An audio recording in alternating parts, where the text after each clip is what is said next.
Hello, I'm Jo Coburn, and we are live in New York City for Climate Week.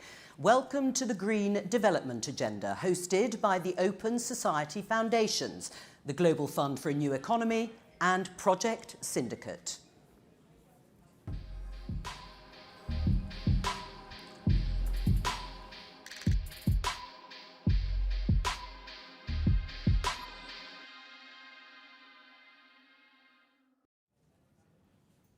If there's truth in the saying that history happens very slowly and then all at once, 2025 will surely go down as one of the fast bits.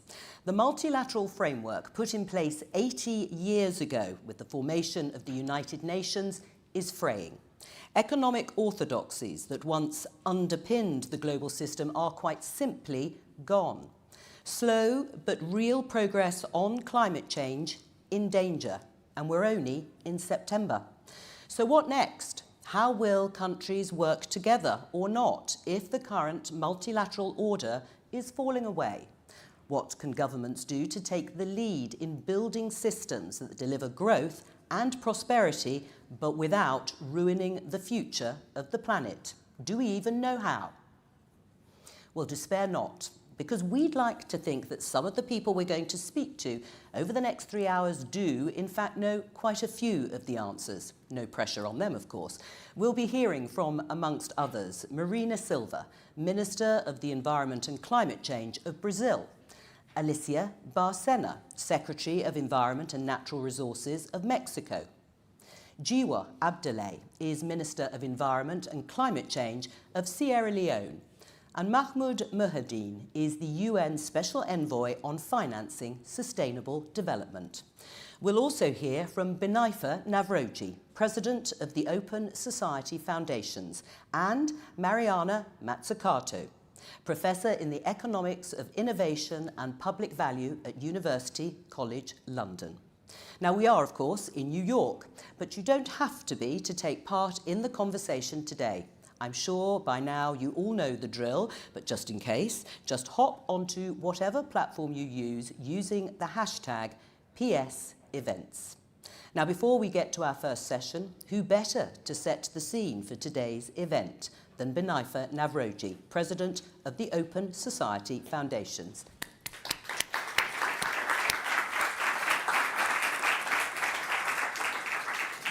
Good afternoon, everyone. It's a pleasure to welcome you all to the Green Development Agenda and to see so many friends, colleagues, and partners here during Climate Week. We've come together at a critical moment, as Joe says. The green transition, it's not just about preventing climate catastrophe, it's also about building a more just, resilient, and prosperous world, especially across the global south. So we meet at a time of both promise and peril. The decisions we take now will shape whether countries seize this once-in-a-generation chance to leap ahead, or whether outdated models and entrenched interests will keep them locked in dependency and vulnerability. The opportunity is clear. With proactive investment, bold reforms, and fresh thinking, the green transition can drive industrial transformation, create good jobs, strengthen communities, and protect ecosystems. But the challenge is just as stark. Trade regimes are shifting, decarbonization commitments are wavering, debt distress is deepening, and the spirit of multilateral cooperation, just when we need it most, is fraying. How we navigate these tensions will determine the trajectory of the coming decades. Will development strategies be shaped inclusively, guided by public purpose? Or will they be left to zero-sum rivalries and extractive models that widen inequality? This is why this gathering matters. Today brings leading academics, policymakers, and activists together, all of whom are reimagining what is possible. Across the global south, reformers are already showing us the way. We're seeing innovative legal strategies, creative financial instruments, policy breakthroughs that refuse a one-size-fits-all prescription. And our task here is to learn from these successes, to interrogate the obstacles, and to push forward with models that work for people, not just for markets or narrow interests. So this afternoon is designed with that spirit in mind.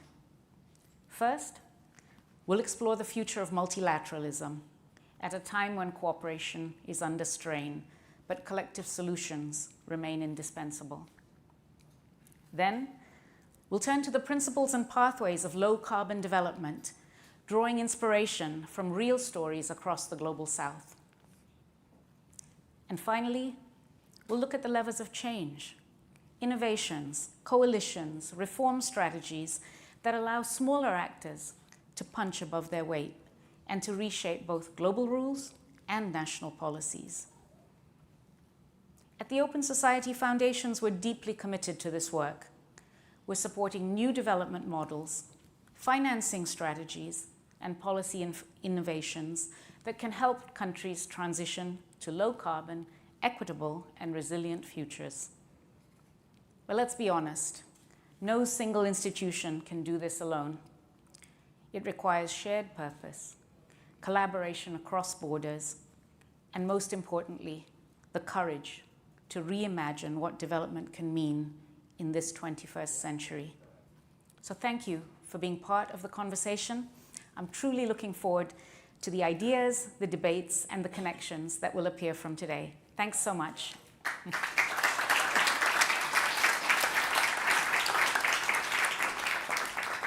Binaifa, thank you very much for setting the scene for us today. Now to our first session, Multilateralism for the Many. Just down the road here in New York, the 80th session of the United Nations General Assembly got underway this morning with a mission to renew its global commitment to multilateralism, solidarity and shared action for people and planet. So how's that all going?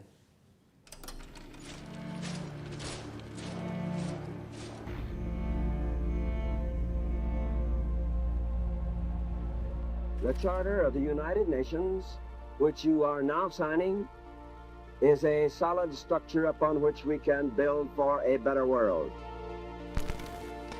Action, concrete action, designed on the bedrock of genuine international cooperation. We commit ourselves as nations, as one world, to the urgent work that must be done. L'accord de Paris pour le climat est accepté.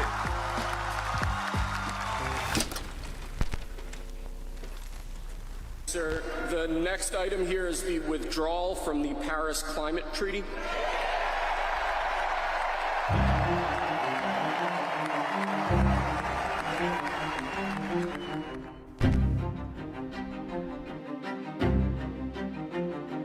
It's official. Indonesia is now a full-fledged member of BRICS, expanding the group of major emerging economies.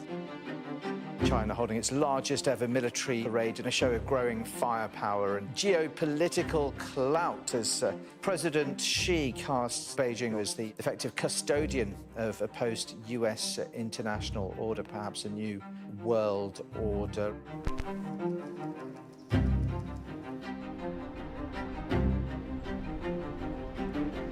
The rules of the game must change.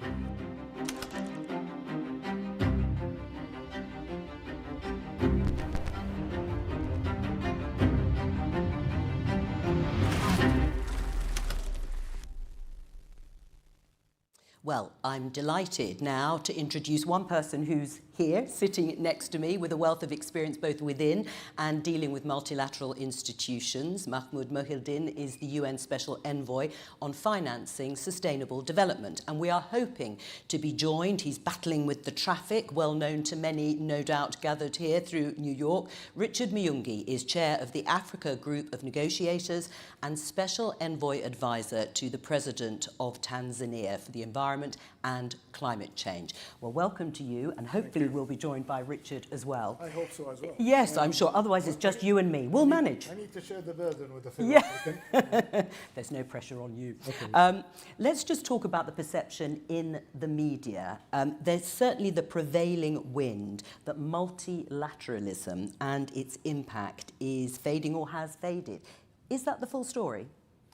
Yeah, it's the story so far, and I'm happy with what Prime Minister just mentioned, that the rules of the game need to be changed, because the game itself has changed. And we have seen interesting dynamics that shouldn't really be simply put as new presidency in the US is making the change. It has been evolving for quite a great deal of time.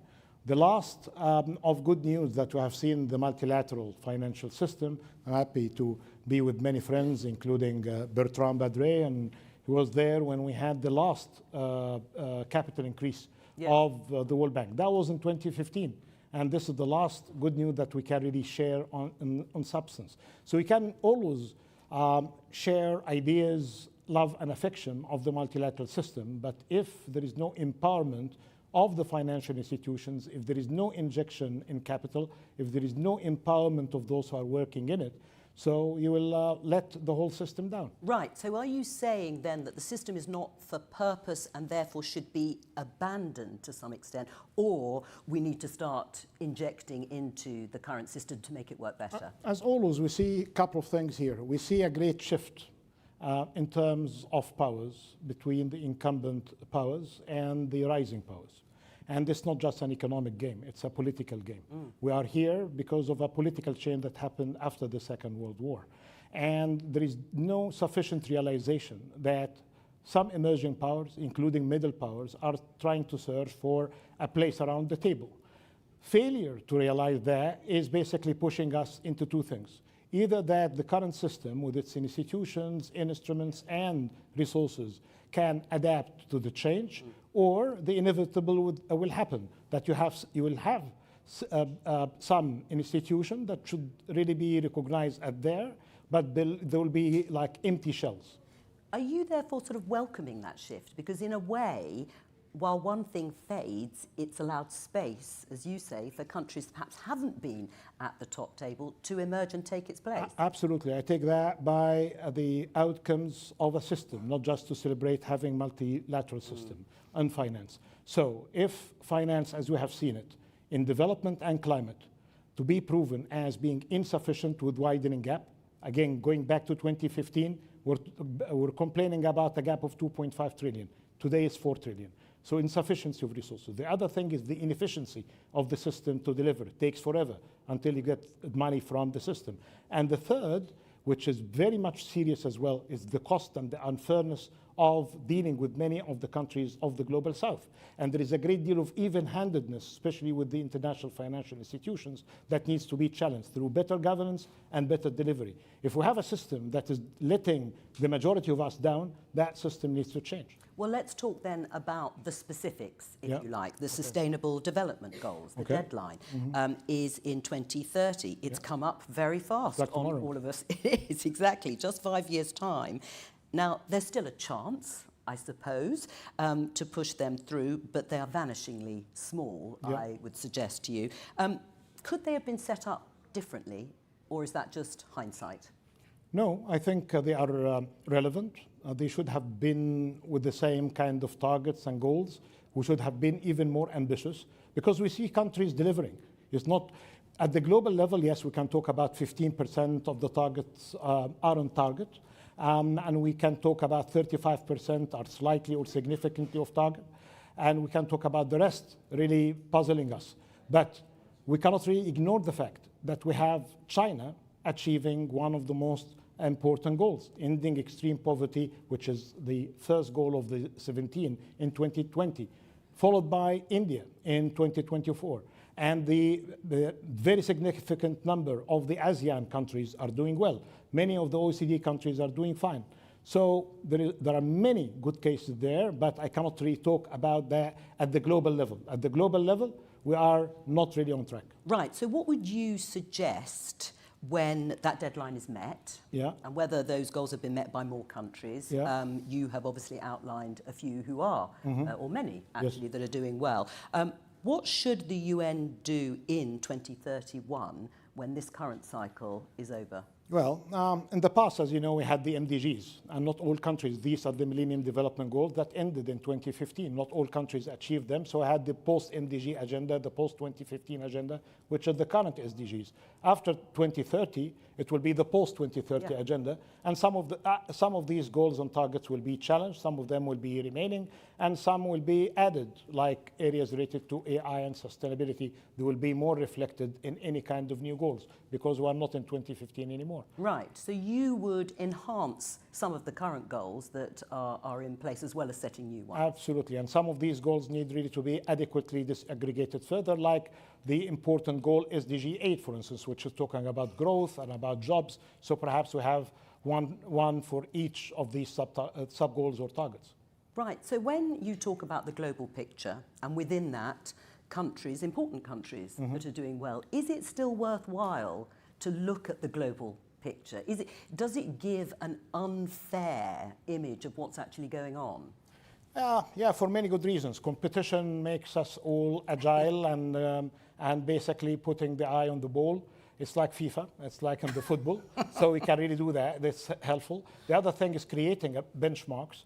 And then there is more serious matter, because many of these goals are not really to be contained within one country's border. We're talking about issues, and Mariana Mazzucato here, for instance, she has been working on areas related to spillovers, related to pandemics or health.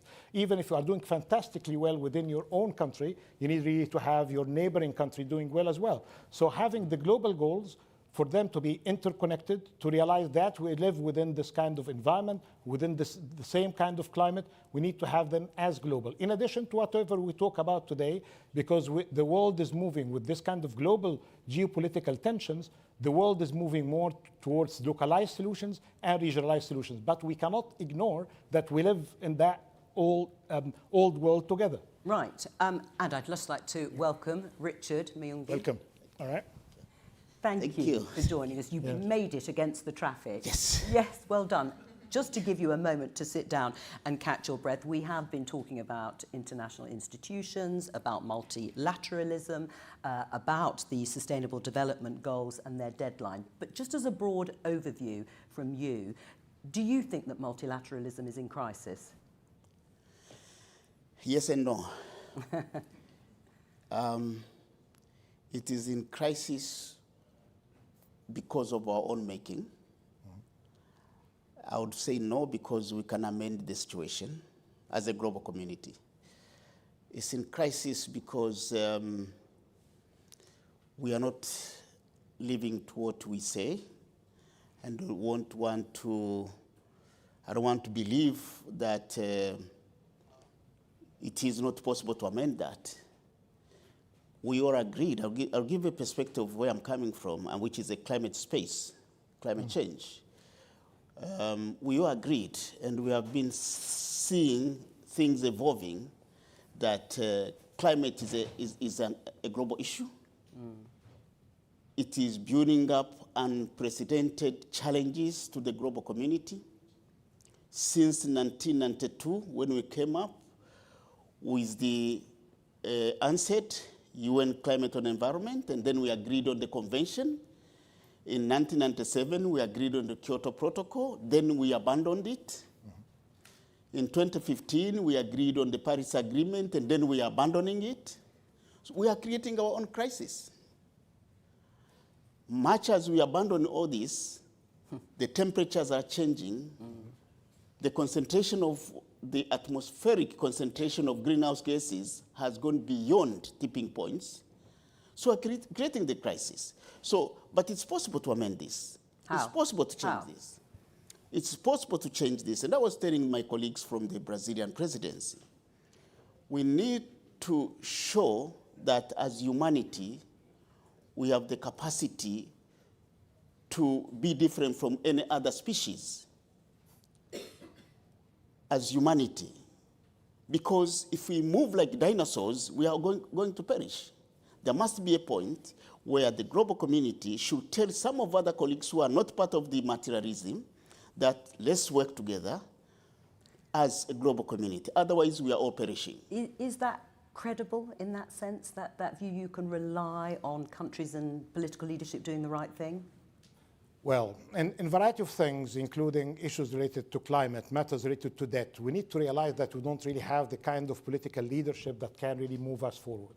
So what we need really is to have more practical solutions that will not require exceptional political leadership. And basically to go and search for areas that would be technically feasible and politically plausible. And for what Richard just mentioned now, how to translate this kind of change not to vanish like dinosaurs. We need three things.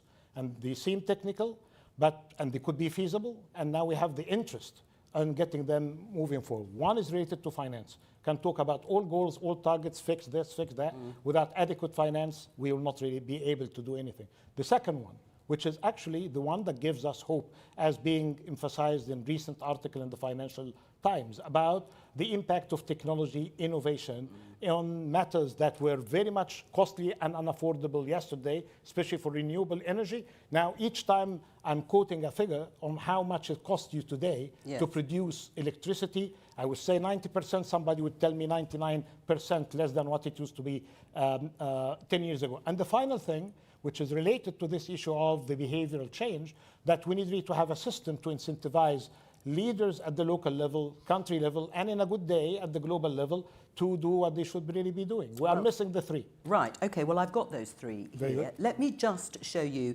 and those watching and the audience here, perhaps a surprising intervention from Pope Leo. the newish Pope, because he said pretty recently, unfortunately, it seems to be generally recognised that the United Nations, at least at this moment in time, has lost its ability to bring people together on multilateral issues.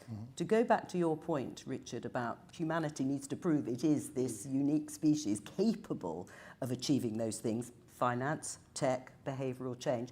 Do you think he's got a point, the Pope? Yes, I also read the Laudato Si, so it's not only the Pope now, but also what we heard before, even the previous Pope. Yeah, Pope Francis. Pope Francis. Yeah. He has the point, and this is very important, that unless we reform the UN system, it has lost its ability to shape the world the way we wanted since after 1945. So we know that we have lost that ability. So he has a point. United Nations is as good as the nations are, and the leaders of the nations are. So it's, I wouldn't really blame it on that building with some good, excellent staff trying to serve the people through it. And basically you can discount that because I'm special envoy to the Secretary General, but at the same time, we need, for full disclosure, but basically we were much able to do better, as mentioned by Richard, to deliver, like on the Paris agreements, the rest of the protocols, the health protocols, all of that kind of work, because we had different leaders than the one that we have them today. But if it has to be resilient enough, let's take the three areas that you put forward, particularly on finance. If it has to be resilient enough to withstand changes in leadership, does it still work, multilateralism? I mean, if the United Nations is struggling to some extent, what will that do to the issue of finance when it comes to climate change? Well, finance is very complicated. We talk about finance in terms of what has to be delivered in the context of the Convention, the Paris Agreement, that's one. We talk about trillions, 1.3 trillion back to Berem roadmap and all that. We talk about triggers of additional finance, including innovative finance. But also we talk about bringing new players in the finance architecture because of the importance of climate change in what they do today, which they didn't know before. So if we can combine all this finance, ensure that everybody is on board, the public, the private, the innovative finance, all that combined will be there. Well, the UN just a few weeks ago delivered one of the best frameworks, and it's not the first one. Since Monterey, we have been really producing these finance for development frameworks, which are not just good for development, they are good for climate, good for environment, good for biodiversity. Spain was a gracious host, and we had all of what Richard mentioned in terms of the framework: mobilize public finance, partner with the private sector, do better in domestic resource mobilization, do better in trade, do better on debt management, do better in STI, science, technology, and innovation. But it needs implementers. We don't really have an issue with the frameworks, but it's a system. The UN has a comparative advantage of areas, but it's relying on the rest of the system: World Bank, IMF, regional development banks, leaders in the private equity, philanthropies today. So it's a system that I think we have a good framework. If someone wants really to apply, the framework is good. So there are reasons to be cheerful? Yeah. Well, I mean, that's encouraging because we often talk about all the difficulties, and I just want to mention one before we wrap up on difficulties, and that was a failure to get an agreement on plastics, for example. Now, can you tell our audience why that was? I mean, there were different approaches, but there wasn't agreement, Richard. You're closer to the activities, but I have a reaction to whatever you say. Well, well, on the plastics, no? Yes. Yeah. Well, when we invented the plastics, it was important that we have the plastics. Nowadays, we know the challenges we are facing today in terms of environmental impacts of the plastics. We know how the oceans are being impacted, and et cetera, et cetera. I would say it's upon us as a global society to deal with that challenge, but in a way which does not compromise also the development aspects of many developing countries. And I'll tell you one thing.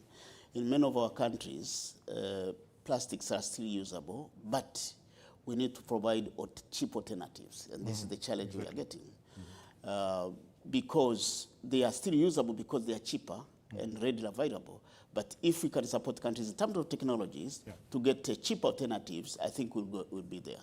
super fast, two things. And we have seen that before, and I'm looking really forward to the COP30 because they learned a great deal from whatever happened in the past. So there is an issue of the responsibility of the management of negotiation. I'm not blaming anyone, but people were expecting more, not from the negotiators, but from the overall outcome of the discussion. The second thing, which you alluded to, before you ask any country or any household or any private sector to get rid of something bad, you cannot replace something with nothing. Yeah. So here we have this issue. As it happened in Glasgow, fantastic news came out, for instance, when it comes to country platforms. In the case of South Africa, give them $8.5 billion, phase out from coal, phase in renewables, and then deal with the socioeconomic implications. Almost nothing happened since. Why? Because the sequence was not right. Socioeconomic implications always has to be priced properly at the very beginning and dealt with. And then you give me the renewables, and then definitely the phasing out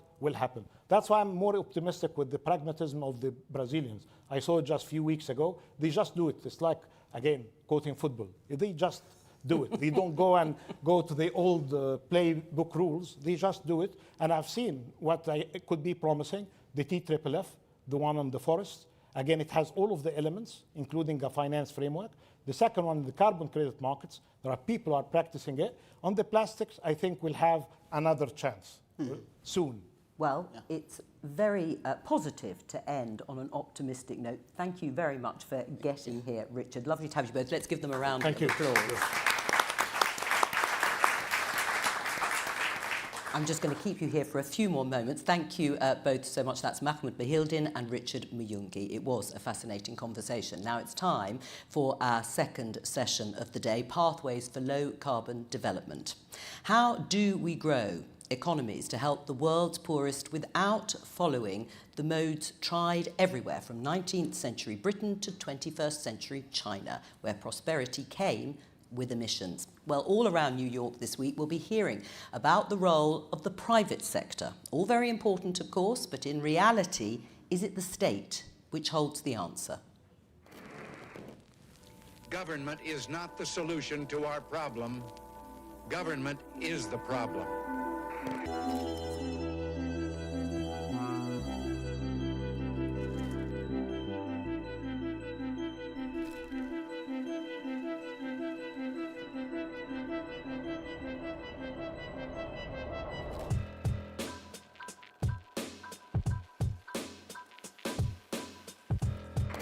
What these protesters are saying is that while there's globalization, while trade is expanding around the world, that's happening without due regard to the environment and without due regard to the poor.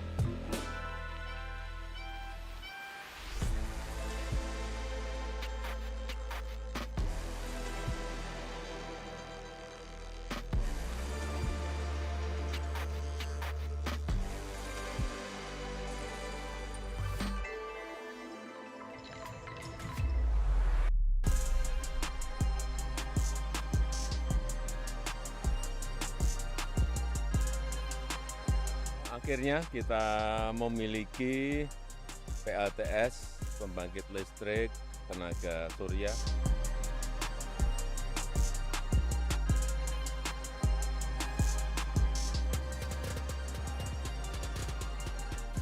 Olinia is designed and assembled by brilliant Mexican engineers.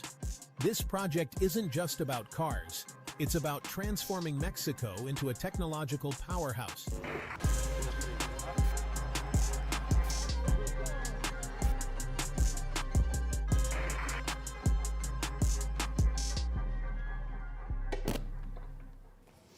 Before we welcome our panel, we want to know what you think. And the good news is you can tell us. Get involved on the hashtag #PSEvents. I promise you, we read every message and it really helps us shape the conversation. So it really is worth your time.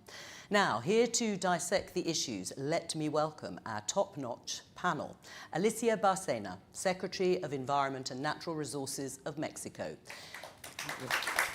Thank you, thank you, thank you. I like the applause for all the guests. Jiwa Abdoulaye is Minister of Environment and Climate Change of Sierra Leone. Mariana Mazzucato, Professor in the Economics of Innovation and Public Value at University College London. And last, but definitely not least, Yin Xiaolong, Deputy Director of the Kazana Research Institute. Welcome to all of you. I think it would be good for everyone watching to get a sense of the scale of what we are talking about. Alicia, and if you could just sort of broadly explain how big a challenge is this? Well, it's a tremendous challenge to move from one type of economy to another type. And definitely we need a paradigm shift altogether. From my perspective, the challenge is so big that we really need a new industrialization process.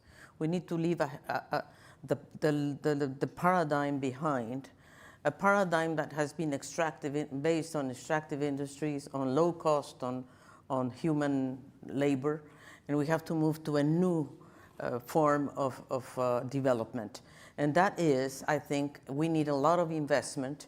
An eye of one, different from the video we just watched, I believe the government has a very big role to play.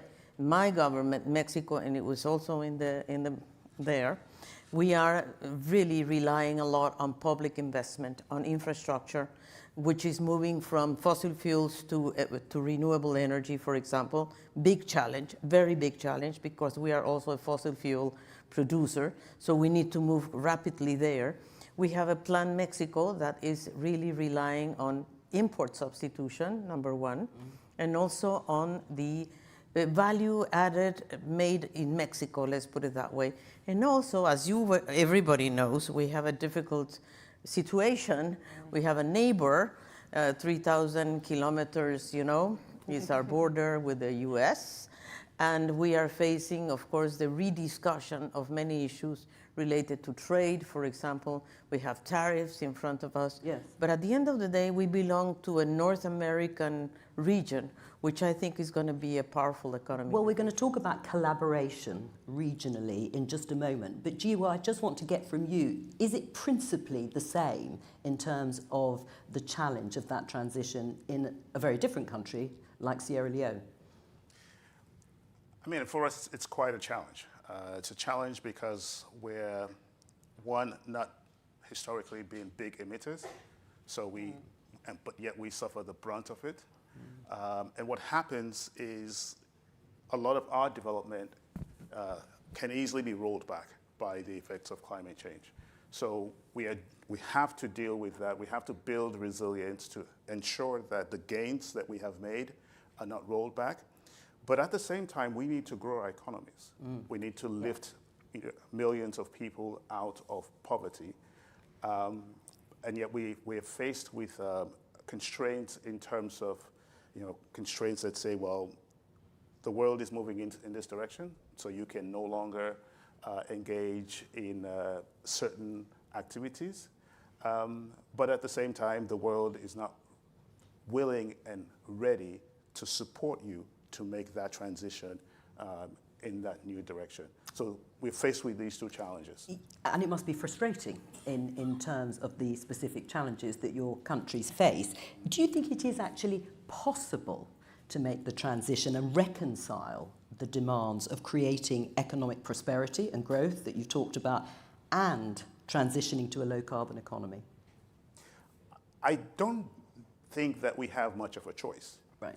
I think, unfortunately, in a multilateral environment where you have some countries who think, they have the optionality, they can opt in and out, it tends to undermine the process. But I think in the long run, mankind, all countries around the world will not have much of a choice. Now, the concern for me is that we wait until it's too late to get to that point, and the cost is not linear in time. The longer we wait, the more exponentially the cost will grow. And for some of us, our people, cost is not in terms of money, cost is in terms of lives. Because we're facing this issue now, today, it's affecting our people in so many different ways. I think one of the challenges also is how we even have this conversation. Because when people talk about climate impact, they think about disasters, which are the ones that you see on the TV. We're not really having conversation about the slow-moving impact, which compounds over time and erodes the economic opportunities and economic livelihoods of our people. Before I come to you, Mariana, Shalom, do you share that sort of vision and version of where we are? Yeah, sorry, Marianne. No, but I was nodding to what Minister Ji was saying because, from our studies in Malaysia, by ourselves and other colleagues, we've actually found that heat stress is one of the silent threats. We looked at the economic impacts and risks facing companies under our sovereign wealth fund, and we found that a couple of degrees rise in heat could lead to severe operational shutdown. And we're always very focused on floods because we're a tropical country. We don't pay enough attention to heat stress, and we certainly are not paying enough attention to things like sea level rise. And sea level rise is baked in for the next 1,000 years, no matter how much mitigation we do.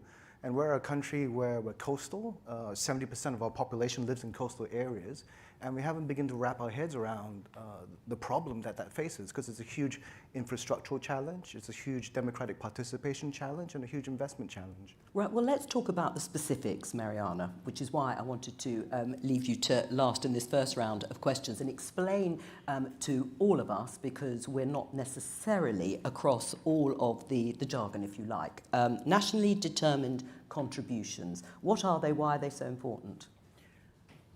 Well, that's really interesting how you framed it, because you're assuming we think they're important, and that's the point. They haven't been made important. They have not gone to the center of how we shape our economy. So these nationally determined contributions, which every country, in theory, commits to in terms of their own reduction of carbon emissions, as long as it's far, far away, at best in the Ministry of the Environment, that can be ignored, and has nothing to do with how we structure finance in the Ministry of Finance, or has nothing to do with how we build our health systems in our Ministry of Health, or nothing to do with how we provide school meals in our Ministry of Education. So as long as it's siloed and peripheral, then it's impossible.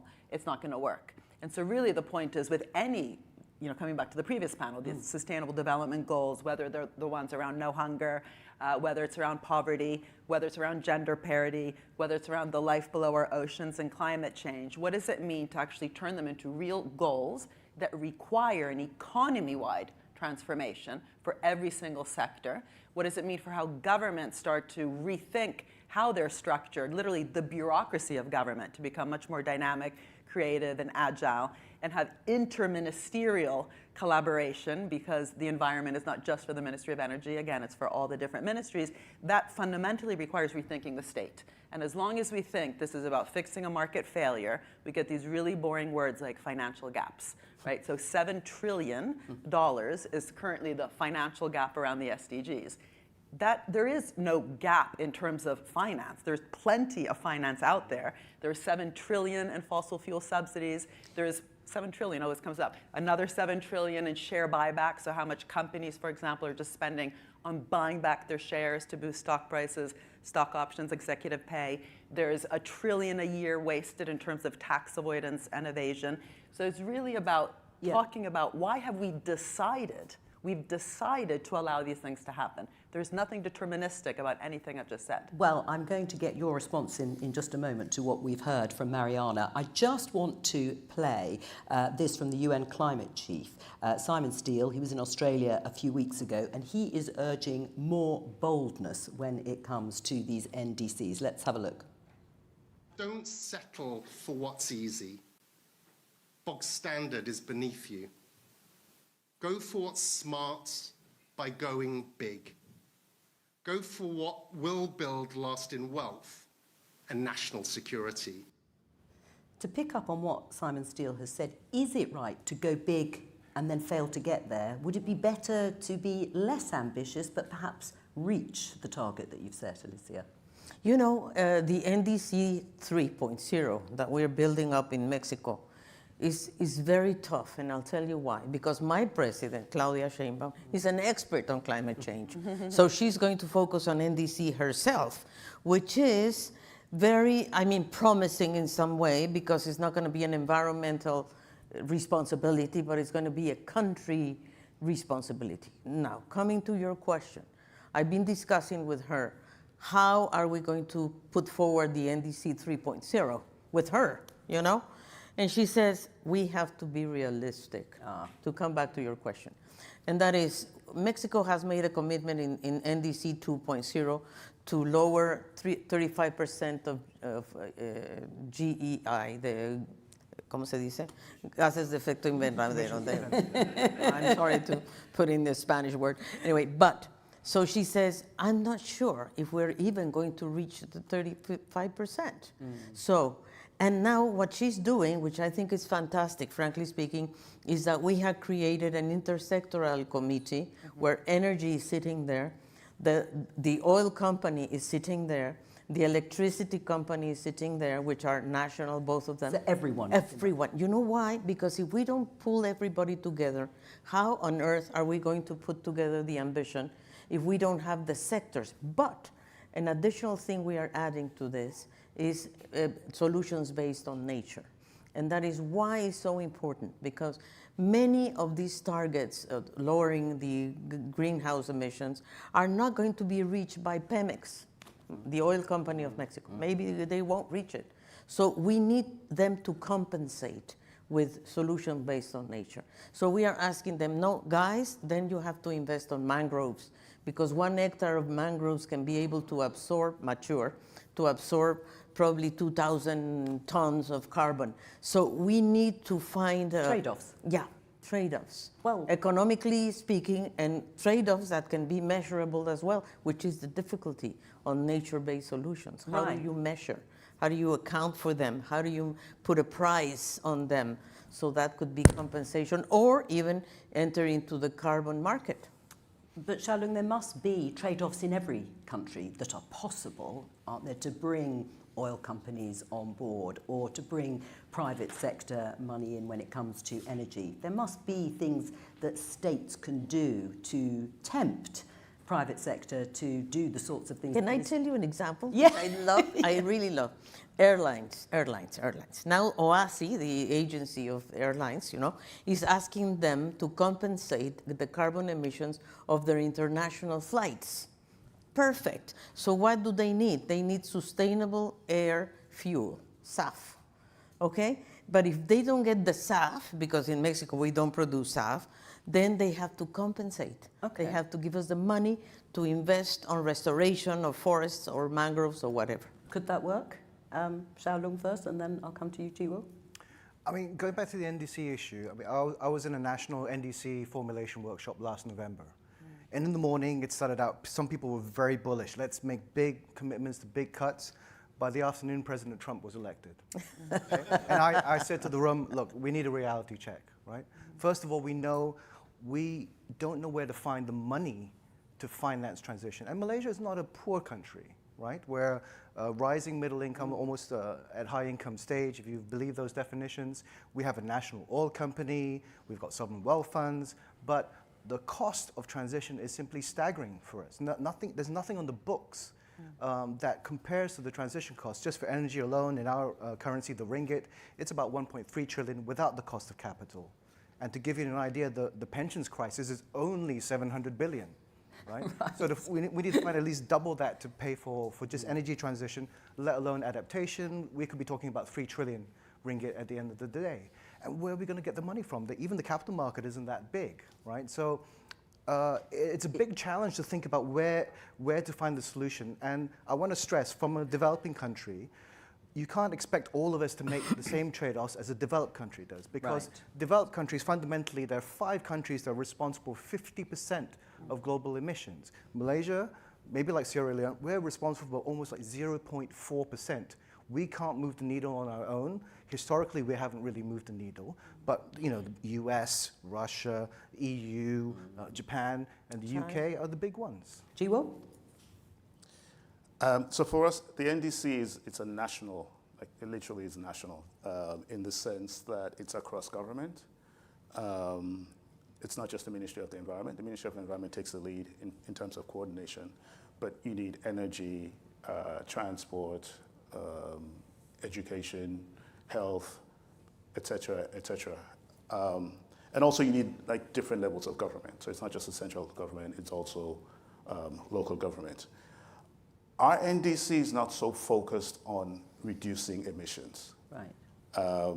yes, we'll do our part, but the reality is we haven't been big emitters over the past few centuries.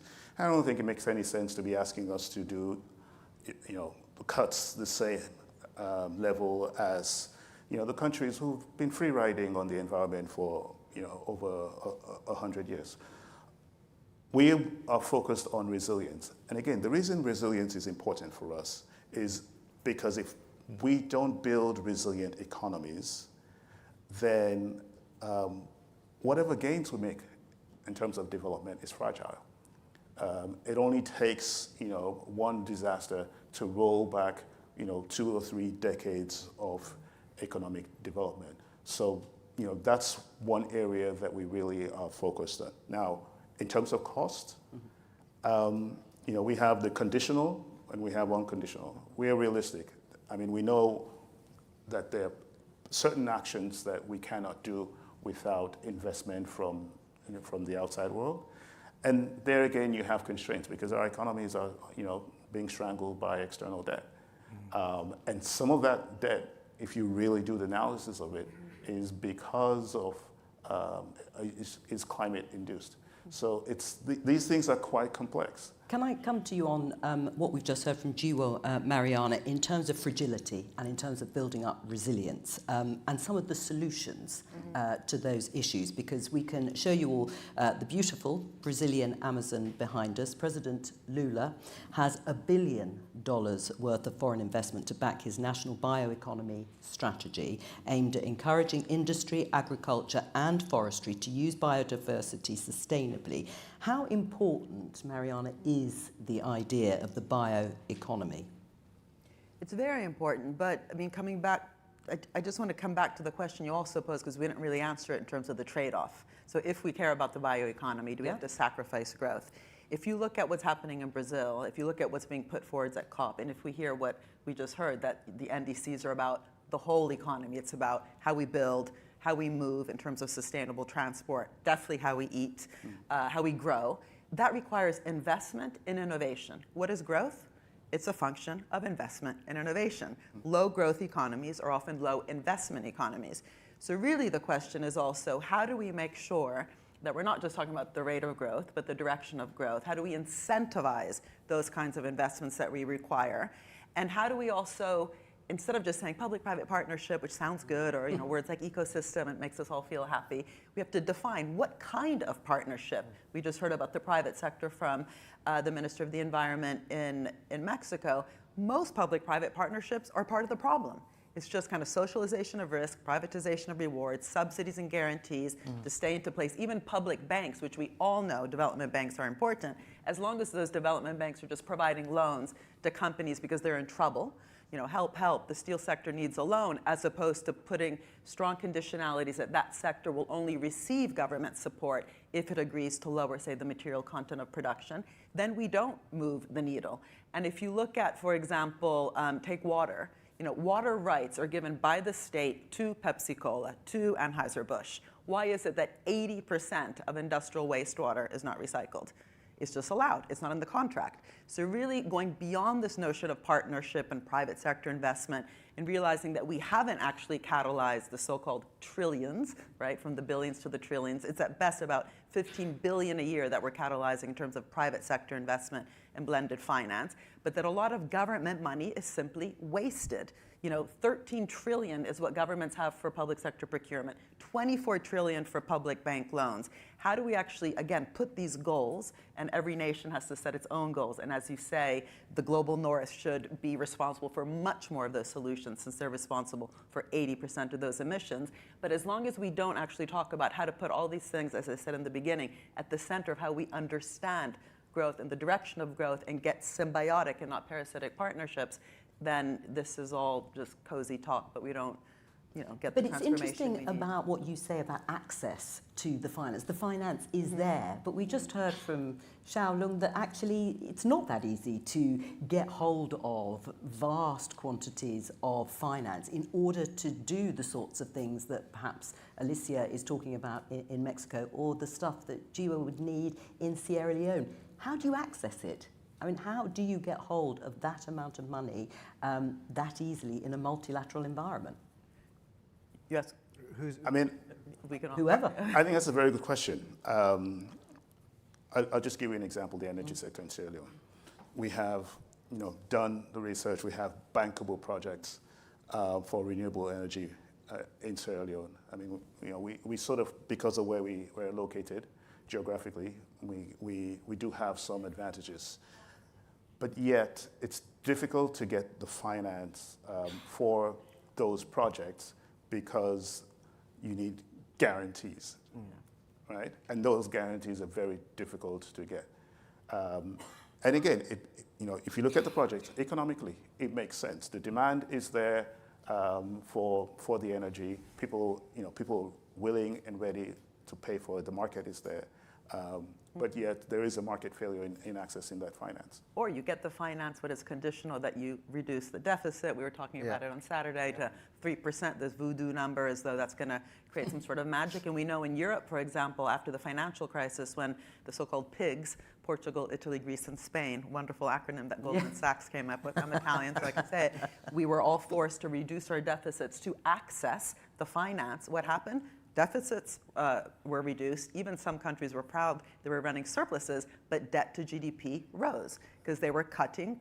We had austerity. And the denominator, GDP, which is, again, driven by investment, wasn't happening. So we had a fall in the numerator, but the denominator wasn't rising because the long-run drivers of growth require active public investment that catalyzes private sector. And, I mean, and here's the thing, finance isn't free.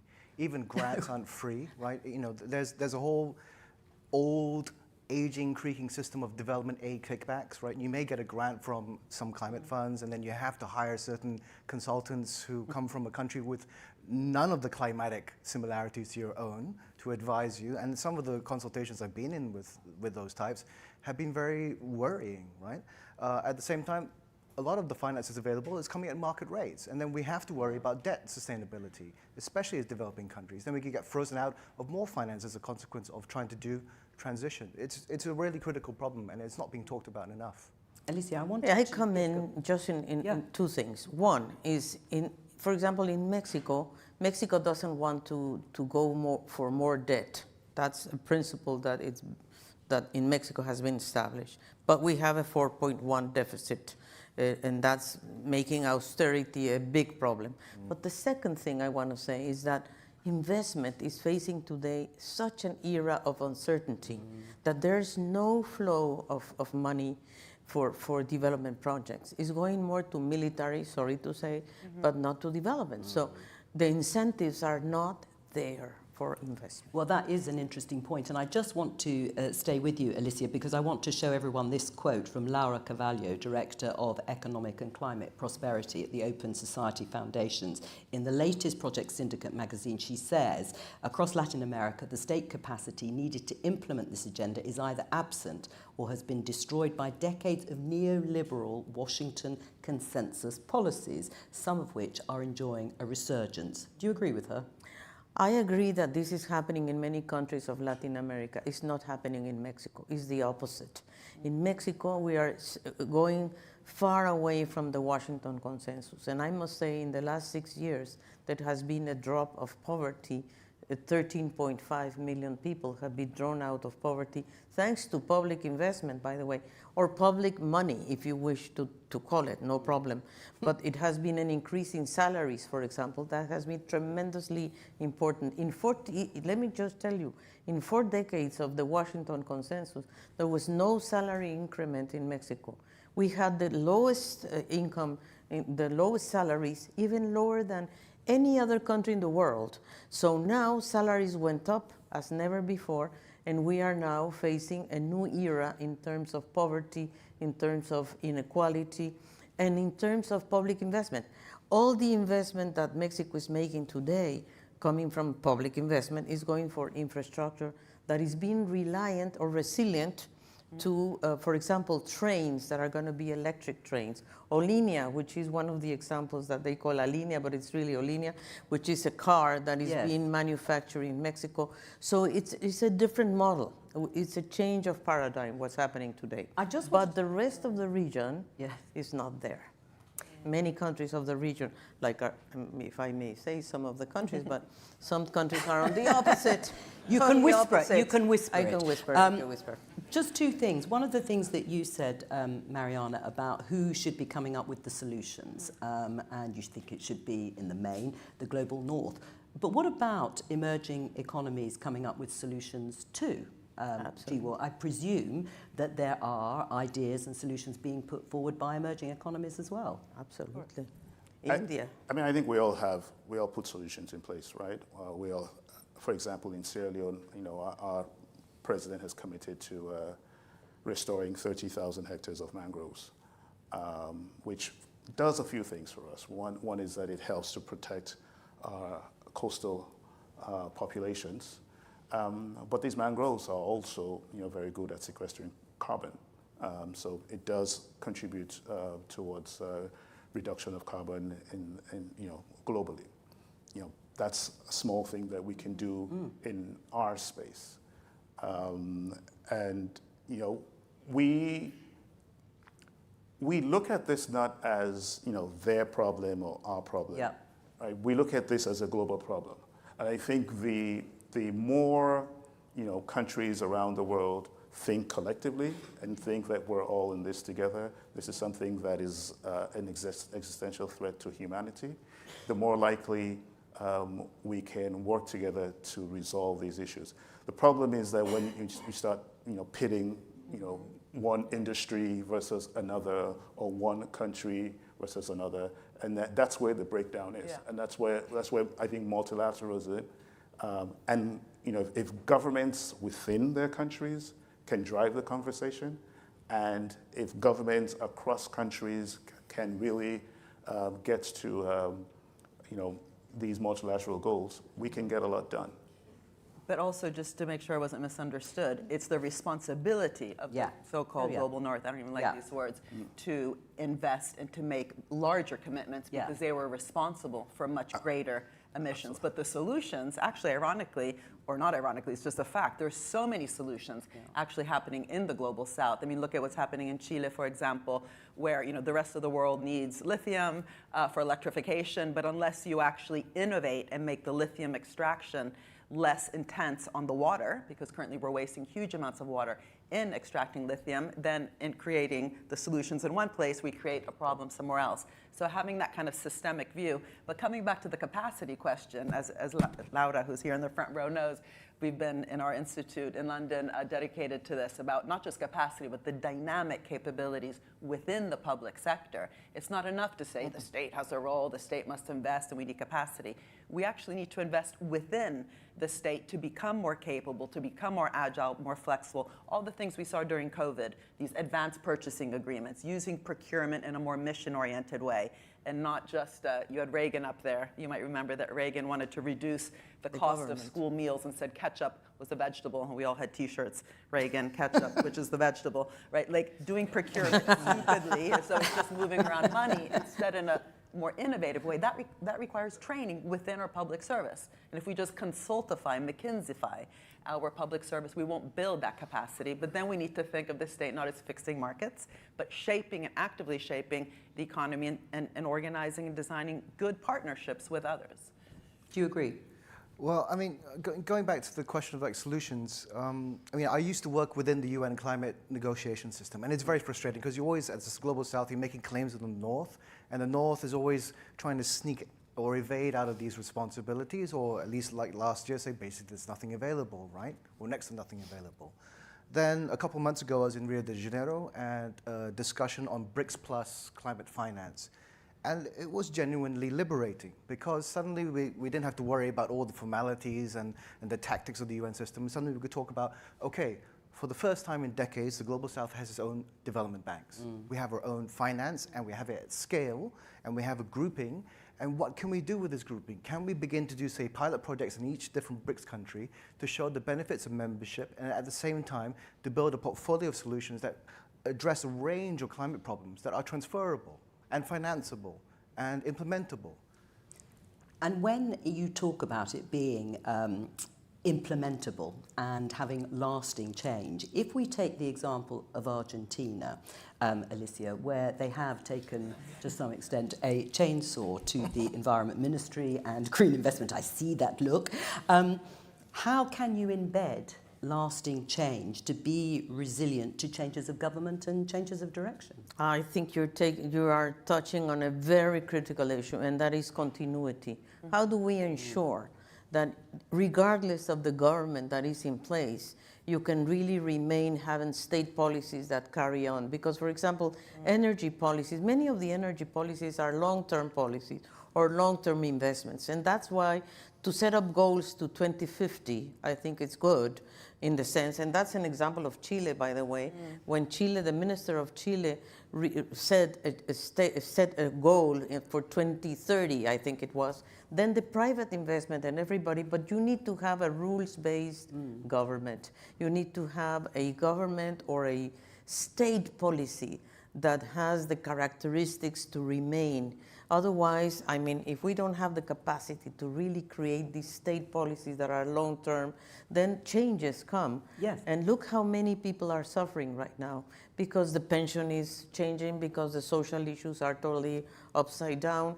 I mean, you can't do this. But can you ever give a cast iron guarantee in that sense? Well, no, actually, look at, the country we are in right now. I mean, we thought we had a lot of state policies in place, didn't we? And now we are facing a different stage. Now, let me tell you something. I'm very optimistic that, for example, in terms of the collaboration, because we're going to enter into that topic, I think, between the U.S., Mexico, and Canada, I am very optimistic, I have to say. And I know that I am probably the last optimistic in this room, but I'm optimistic because I feel that the three countries are really important to create a North American, because what's happening in the world today is regionalization is the name of the game in a way. Globalization, we're moving away from globalization and going into regional approaches more and more. Africa Union has a regional approach, Asia Pacific. The Americas are in a different situation altogether. But on your point, though, on your optimistic point about regional collaboration, is that what you see as the future too in Africa? Absolutely. I mean, and for us, it's because we're a small, tiny country. So we need to be looking at first, within the sub-region, which is West Africa, and the continent for us to be able to have any long-lasting solutions. Now, within the country itself, the issues related to climate change cut across political parties. Like, climate disasters don't check, like, if you belong to one political party or another. So across the political divide, we understand measures that we need to take as a country to build more resilience in our economy. Because at the end of the day, we've been talking about economies and all that stuff. It's about people and how this affects, the lives of our aunts, uncles, friends all across the country. So I think for many of the climate challenges, many of the policies that we put in place, it takes 20, 30 years to get it done. But because we're feeling the effects of climate change today, it's highly unlikely that we'll change course because of a change in political party. Well, let me just show everyone this. Take a look. 5, 4, 3, 2, 1. Ignition. Liftoff of the Falcon 9. Go SpaceX with Green 2013. Stage 1 propulsion is nominal. All very dramatic, of course, but that's Botswana's first satellite launch earlier this year, joining other African governments in using ever cheaper technology to get real-time data for environmental, monitoring agriculture and improving internet access for everyone. Jiwo, tell us about the mood amongst policymakers in Africa about this type of thing. I mean, one thing that at least my generation of policymakers has realized is we have to come up with solutions ourselves to our problems. We cannot rely on those who have created the climate issues to come and rescue us. We don't really have a good history trust in that relationship. So I'll give you an example of what we're looking at in Sierra Leone. We're looking at rolling out over the next 12 months, sizable pilot projects which go into our rural communities. These are the communities that are hit the most by climate change, and it's in ways that we don't even discuss ever. It's the worst one is the slow decline that is debilitating. It just erodes your income over 1 or 2 decades to the point you see increases in extreme poverty in communities that were not doing that poorly like 10, 15 years ago. So we're looking at going in and building resilience in these communities, and we're hoping then to use that as an example to the world that this is a problem that we can overcome, and the cost is not that high if we actually engage and put action in place that would change and affect people's lives. But the longer we wait, the more that cost increases exponentially. Thank you. We've got time for some journalist questions, which I hope you don't mind. I will ask you to attempt to answer. Let's take the first one. It's from Cherie Baker, who's an environment reporter at the Mail and Guardian in South Africa. Many countries in the global south face pressure to pursue green development while still dealing with debt burdens and structural inequalities. How can governments ensure that the green transition doesn't simply replicate old extractive models, locking them into dependency, but instead builds genuine economic sovereignty and resilience? Sheldon, can I get you to answer that? Yeah, this is a topic that's close to my heart. Oh, yeah, me too. So, I come from an environmental background, and when I started doing climate maybe like 25 years ago, I was really strong on mitigation. But the more and more I look at it, and more conversations I have recently about green development, I realize it's just talking about a narrow spectrum of low carbon development. At the same time, we're dealing with problems, say, in Malaysia and Pakistan, where stuff that's thrown away for recycling in Europe or here gets dumped in our countries, because China closes doors to plastic waste, and yet plastic waste is coming to places like Malaysia legally and illegally, and it's festering into our waters. Pakistan is being dumped with textile waste, and the textile waste is of such poor quality. I was speaking to a humanitarian group that sends aid to Gaza, and they told me that they can't even use the textiles in Pakistan for refugees. So this is the dark side of the missing side of green development that we're not really addressing, right? We can't just talk about low carbon. We do need a kind of more comprehensive approach to environmental justice and developmental justice that tackles this kind of inequitable system of north-south flows. Well, it's interesting. Did you want to? Yes, I want to intervene as well, because I totally agree with you. We are focusing a lot on mitigation, but I think many of the solutions, we just had a meeting of all the Latin American and Caribbean countries in Mexico, by the way.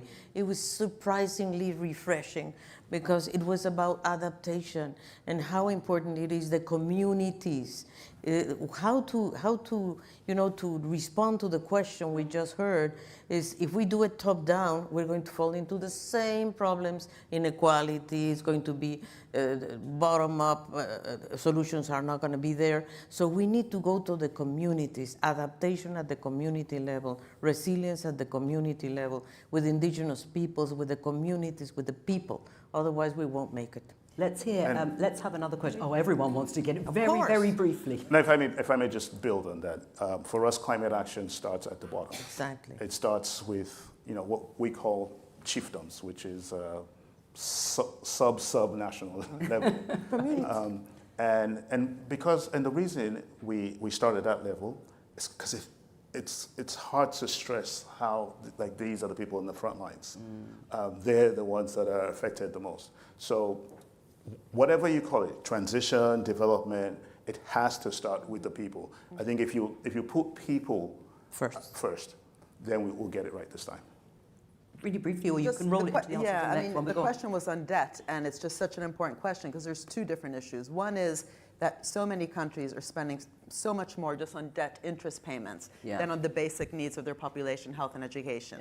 And there's lots of different initiatives, from the Bridgetown Initiative to the Jubilee Commission that some of us were part of recently that talked about that. But the other bit is the self-imposed kind of ridiculous, I see this also in the UK, these fiscal rules that are made up, again, that just are the biggest act of self-harm that you can imagine for the reason that you were saying before, because the cost of inaction is so much greater than the cost of action. So by not making these investments, the economy also sort of falls apart, and then you have to come in later and pick up the pieces, and it actually costs more. And Nick Stern, by the way, showed this with climate change, but it's also true with health. It's true when you don't invest in youth services. You'll need to have a conversation with Rachel Reeves, I have. Chancellor, won't you? Another one. Anyway, let's take another question from Sorsan Sami El Awadi of Egypt's Al Ahram Weekly. With the growing calls for the South-South cooperation to advance the low-carbon development agenda, what practical mechanism do you see is the most effective for uniting these countries to strengthen their position in reforming the global financial architecture, especially with the current geopolitical tensions? Thank you very much to Sorsan. Alicia, the question sort of really is pointing to practical mechanisms that countries can take to reform the global financial architecture in the current geopolitical environment. What are those practical mechanisms? Wow.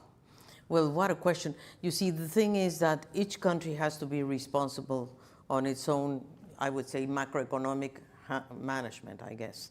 And that's what I think in Mexico is happening right now, that there is a macroeconomic, I would say, responsibility that is there.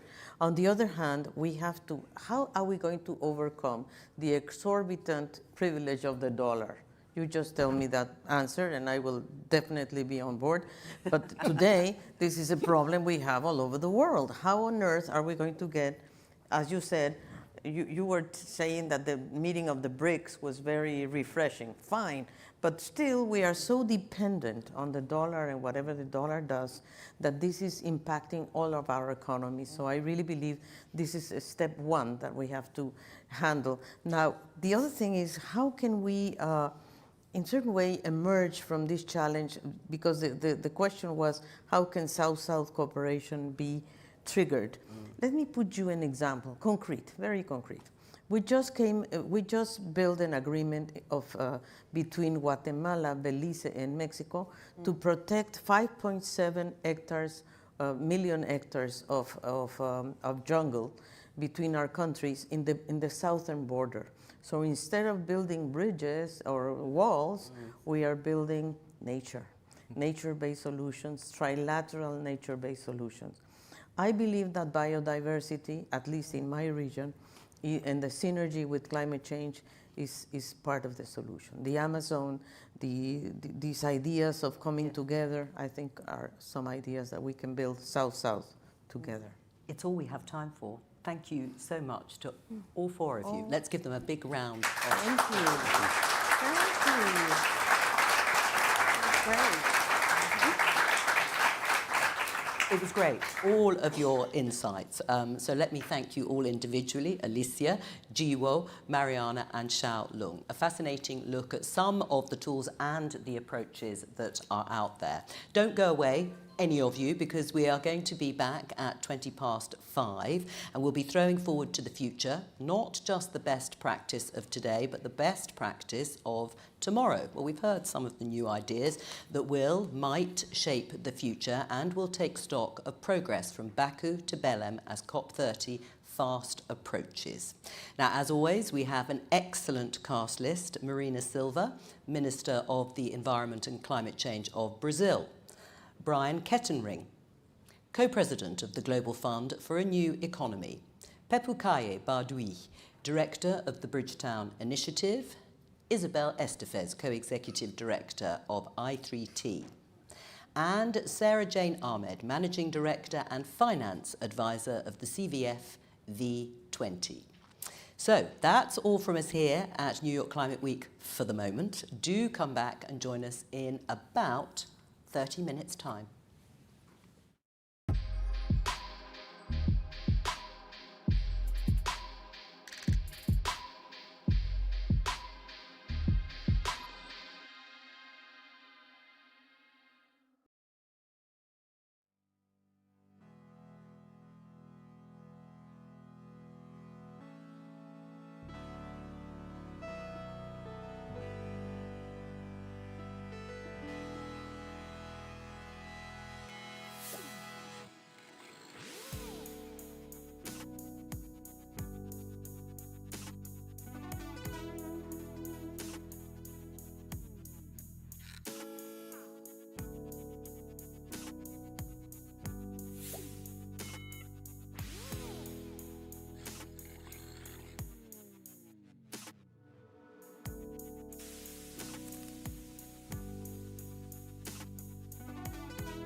Hello. Hello and welcome. We're live in New York City for Climate Week. This Project Syndicate conference today with some great speakers. We're coming together to discuss a topic no less important than the future of life on Earth. We've just entered what is the decisive decade.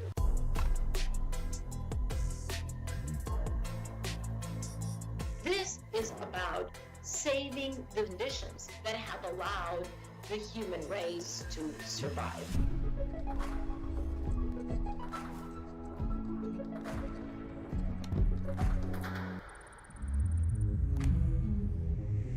The world's green recovery from the pandemic is the centre of a virtual conference which will feature speakers from across the world. It's time to open up the floor with questions from journalists around the world.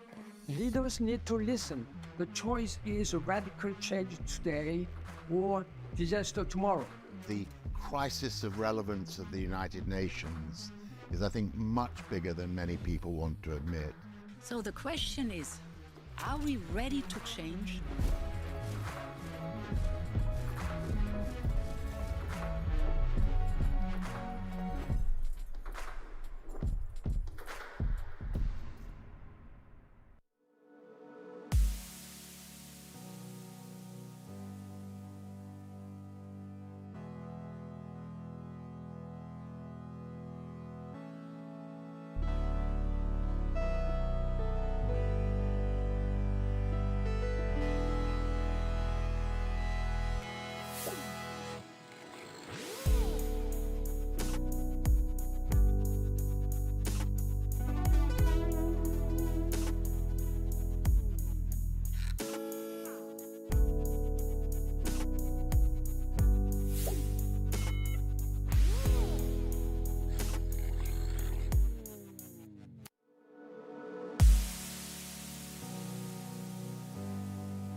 and welcome. We're live in New York City for Climate Week. This Project Syndicate conference today with some great speakers. We're coming together to discuss a topic no less important than the future of life on Earth. We've just entered what is the decisive decade.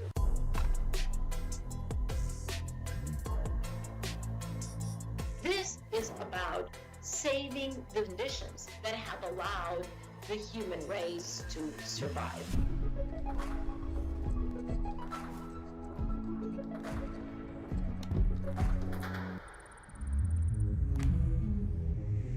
The world's green recovery from the pandemic is the centre of a virtual conference which will feature speakers from across the world. It's time to open up the floor with questions from journalists around the world. Leaders need to listen. The choice is a radical change today or disaster tomorrow. The crisis of relevance of the United Nations is, I think, much bigger than many people want to admit. So the question is, are we ready to change?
we're live in New York City for Climate Week.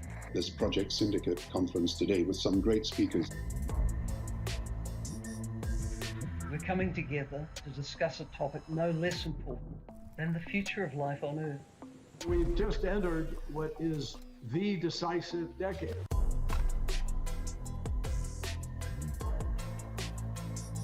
This is about saving the conditions that have allowed the human race to survive.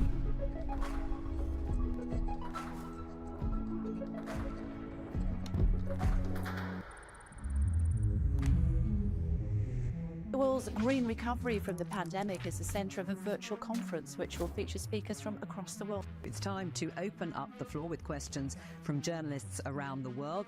Leaders need to listen. The choice is a radical change today or disaster tomorrow. The crisis of relevance of the United Nations is, I think, much bigger than many people want to admit. So the question is, are we ready to change?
Hello. Hello and welcome.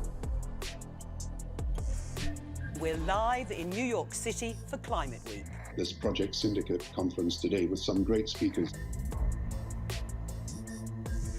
We're coming together to discuss a topic no less important than the future of life on Earth.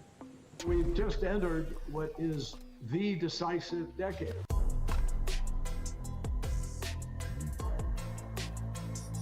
This is about saving the conditions that have allowed the human race to survive.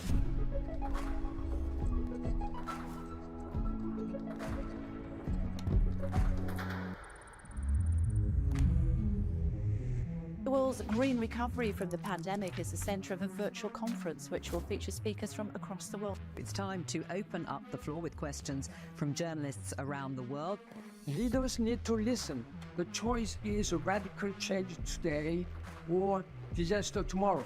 The crisis of relevance of the United Nations is, I think, much bigger than many people want to admit. So the question is, are we ready to change?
Hello. Hello. Hello and welcome. We're live in New York City for Climate Week. This Project Syndicate conference today with some great speakers. We're coming together to discuss a topic no less important than the future of life on Earth. We've just entered what is the decisive decade.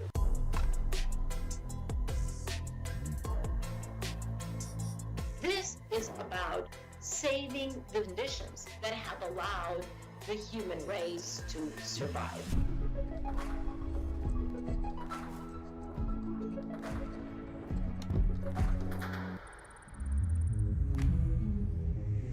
The world's green recovery from the pandemic is the centre of a virtual conference which will feature speakers from across the world. It's time to open up the floor with questions from journalists around the world. Leaders need to listen.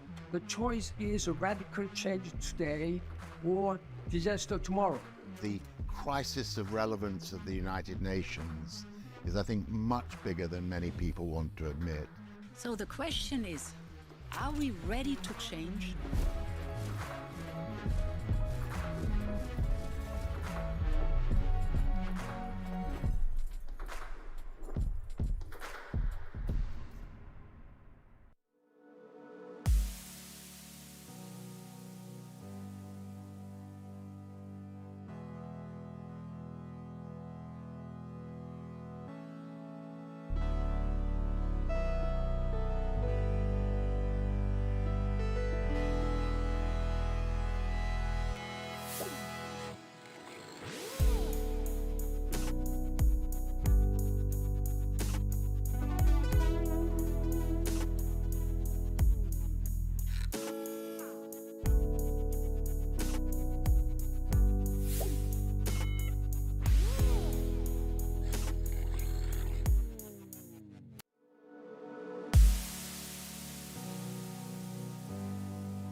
We're live in New York City for Climate Week.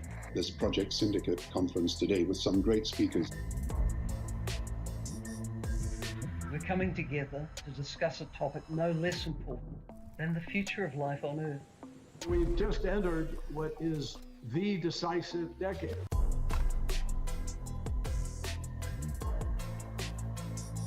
This is about saving the conditions that have allowed the human race to survive.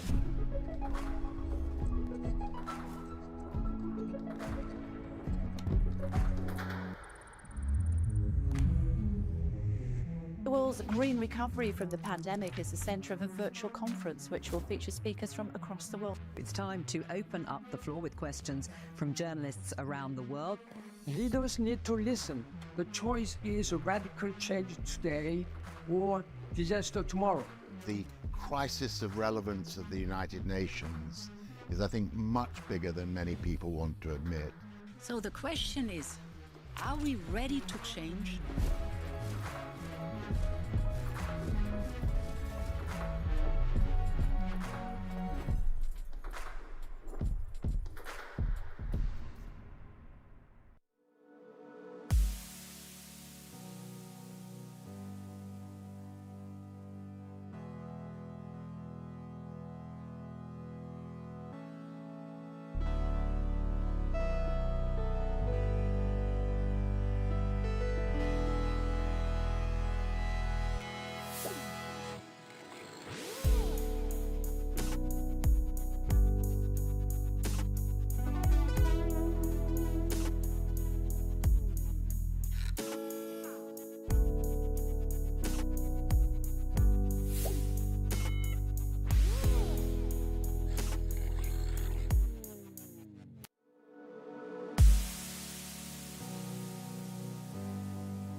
Hello, I'm Jo Coburn, and welcome back to our third and final session of the Green Development Agenda, hosted by the Open Society Foundations, the Global Fund for a New Economy, and Project Syndicate.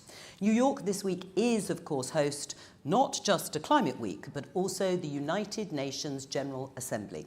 It's a crucial few days for the hosts of this year's COP, Brazil, who are putting in huge efforts both behind the scenes and at events like this to make final plans to welcome the world to the Amazon city of Belém in just a few weeks from now. And we are very lucky enough to be able to welcome now to the stage Marina Silva, Minister of the Environment and Climate Change of Brazil. And for people in the room, a reminder that for translation, English is on channel 1 on your headphones and Portuguese channel 5. Please welcome Marina Silva.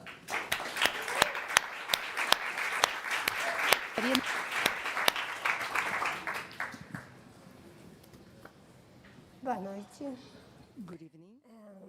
Muito obrigada pela oportunidade de poder falar rapidamente com vocês sobre as expectativas que temos em relação à COP30. In relation to COP30, and the text is very challenging.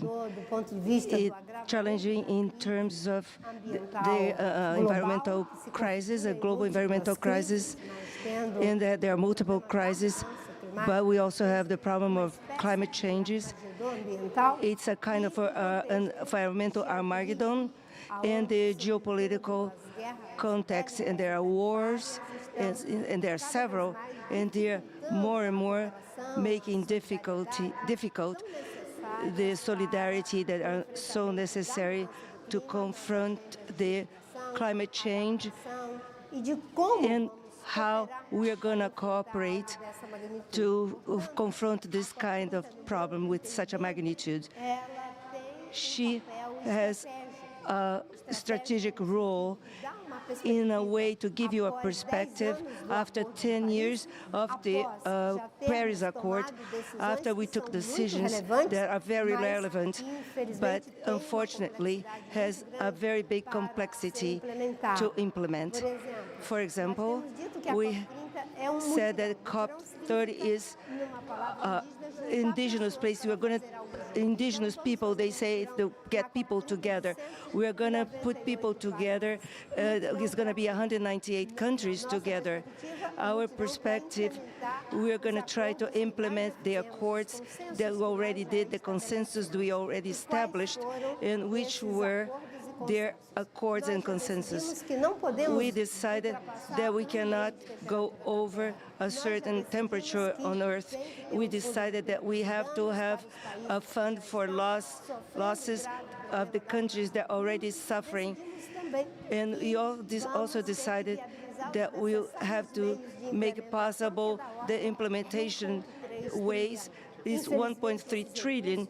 Unfortunately, these resources are far from being reached. And there are two more things. There are four things that are equally important. In Dubai, we are going to triple the efficiency, energetic efficiency, and do the transition for the deforestation and also the fossil fuels. We have to adapt and also talk about other themes, and there is responsibility and how we are going to go forward in the next 10 years within this context of weakening the multilateralism and also wars, and several wars, and make efforts to confront how to fight poverty and also climate changes and other challenges. Therefore, in Belém, we expect that in the heart of the Amazon, we are going to be able to have to be clear that we already have an agenda to implement, and we are going to try to talk about it.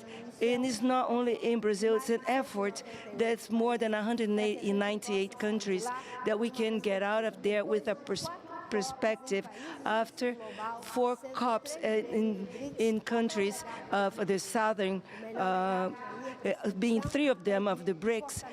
I'm trying to strengthen the multilateralism in countries between the north and the south, and we can all walk together in the sense of trying to do an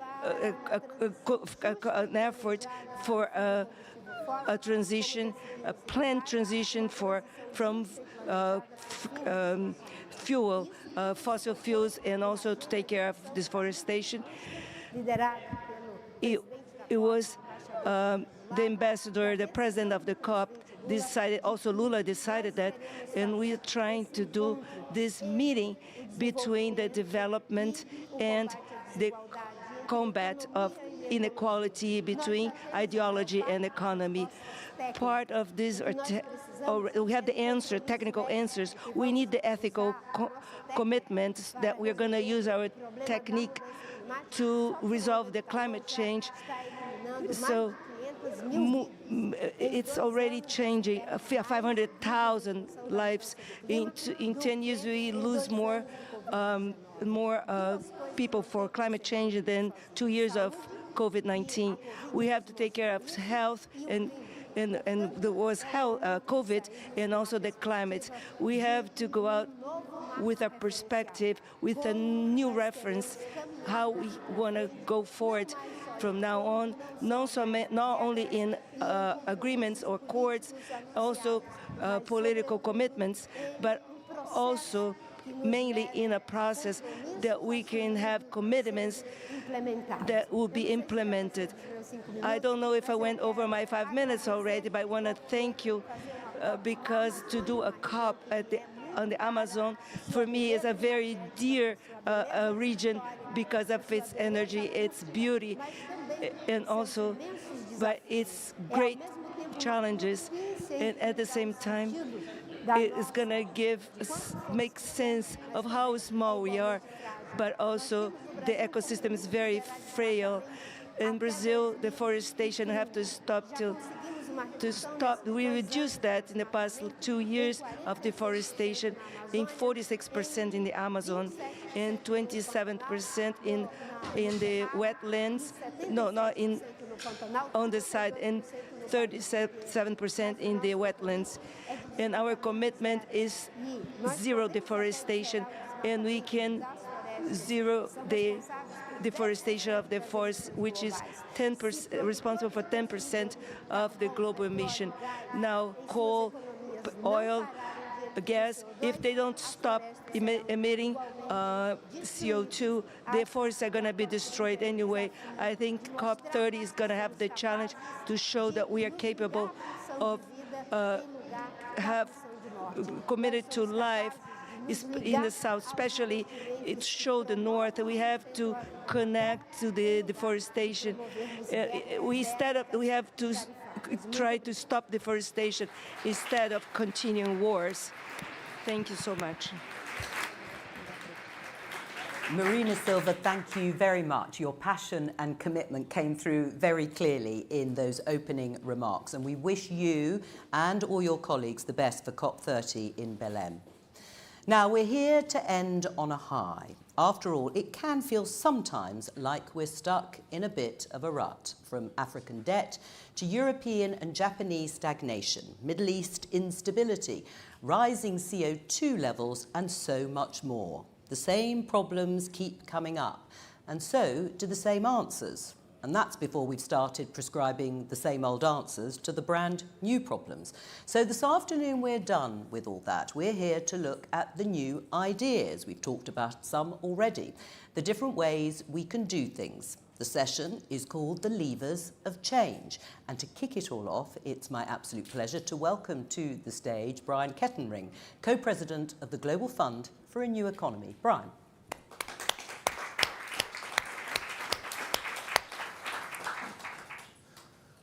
Good afternoon.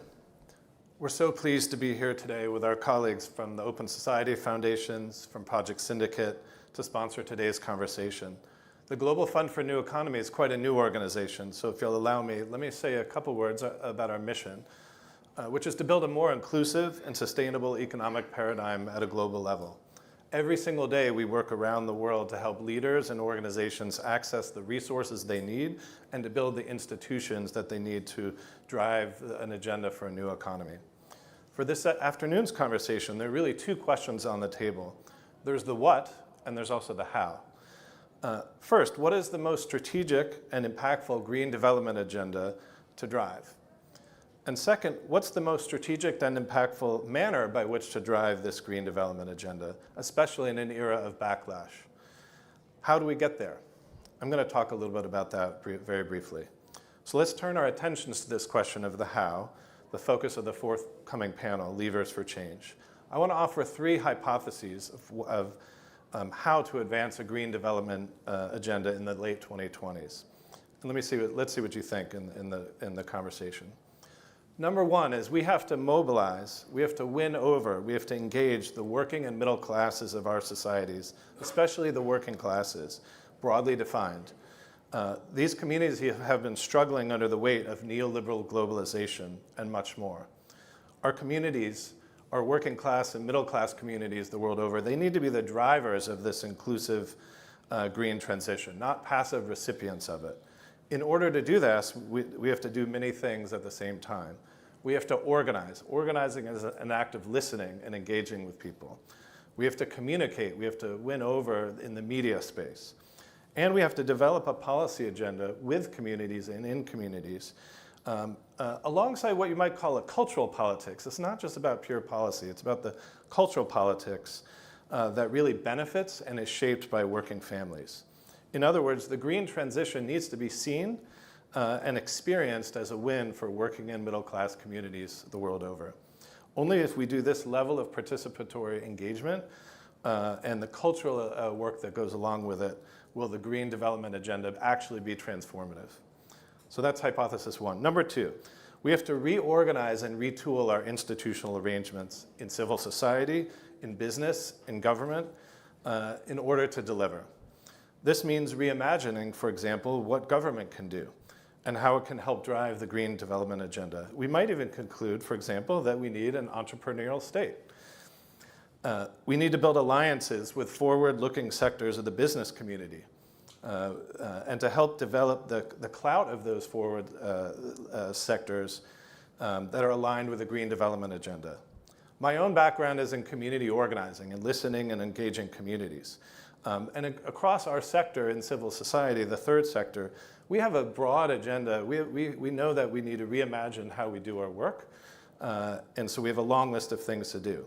But I think we can all agree in the third sector that what we're doing is not working and we're not advancing change fast enough. So let's support our colleagues in civil society to imagine new possibilities and new ways of acting that outmaneuver the forces that are buttressing a failed model. Third and finally, we need to invest our time and resources strategically to get the flywheel going in the right direction.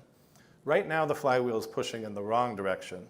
We at the Global Fund for a New Economy, we've been talking to a lot of political scientists lately about the authoritarian moment that we're in. 2 points these experts raise I want to highlight here today. First, the evidence clearly shows that economic inequality correlates heavily with democratic backsliding. Second, the research also tells us that the rising authoritarianism we see around the world today and the anti-green developmental agenda that's embedded within it, it's contagious, it spreads. It spreads transnationally, it can be self-reinforcing. So in order to break this cycle, we have to coordinate our efforts around the world. We have to invest in key places where we can break through and get the flywheel going in the other direction. So this means investing in critical countries like Brazil, like South Africa, like Mexico, places where civil society is active, and even, dare I say, here in the United States, where we have a tough job at hand. So those are 3 hypotheses I offer you today to discuss and look forward to talking to you in the remainder of our conversation today. Really excited to explore these levers for change. Thank you so much. Thank you. Thank you very much, Brian. An inspiring start and plenty of food for thought, which we will try and inject in the following discussion. But before we go to our next panel, here are some other ideas. 31st of December, 1999. The whole world, it seemed, turned out to greet a new century and a new millennium. Lehman Brothers declared bankruptcy, sparking chaos and nearly bringing down the global economy.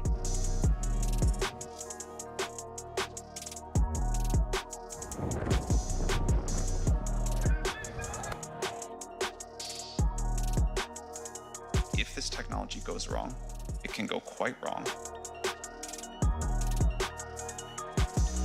A business as usual approach is pure suicide.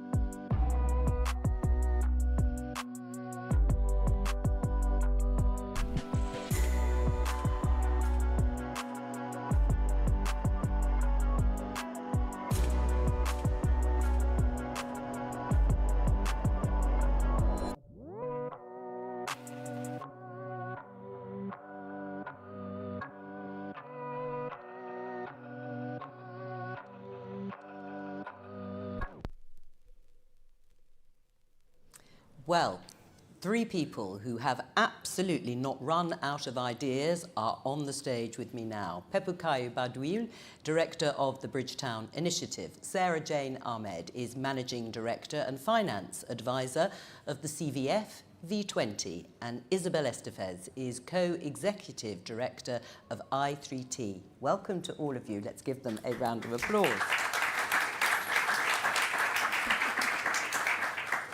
Can I start with you then, in terms of whether or not there is a dearth of ideas, or is it just that we're not implementing them correctly? I think you've answered that. I do think the challenge is implementation or delivery. The reality is that we come up with idea after idea. In fact, a word that I find a little irksome is innovation. We need more innovative finance. And my sense is that we have to follow an 80-20 rule. There will always be a need for more knowledge, for more ideas, for more research, for more development.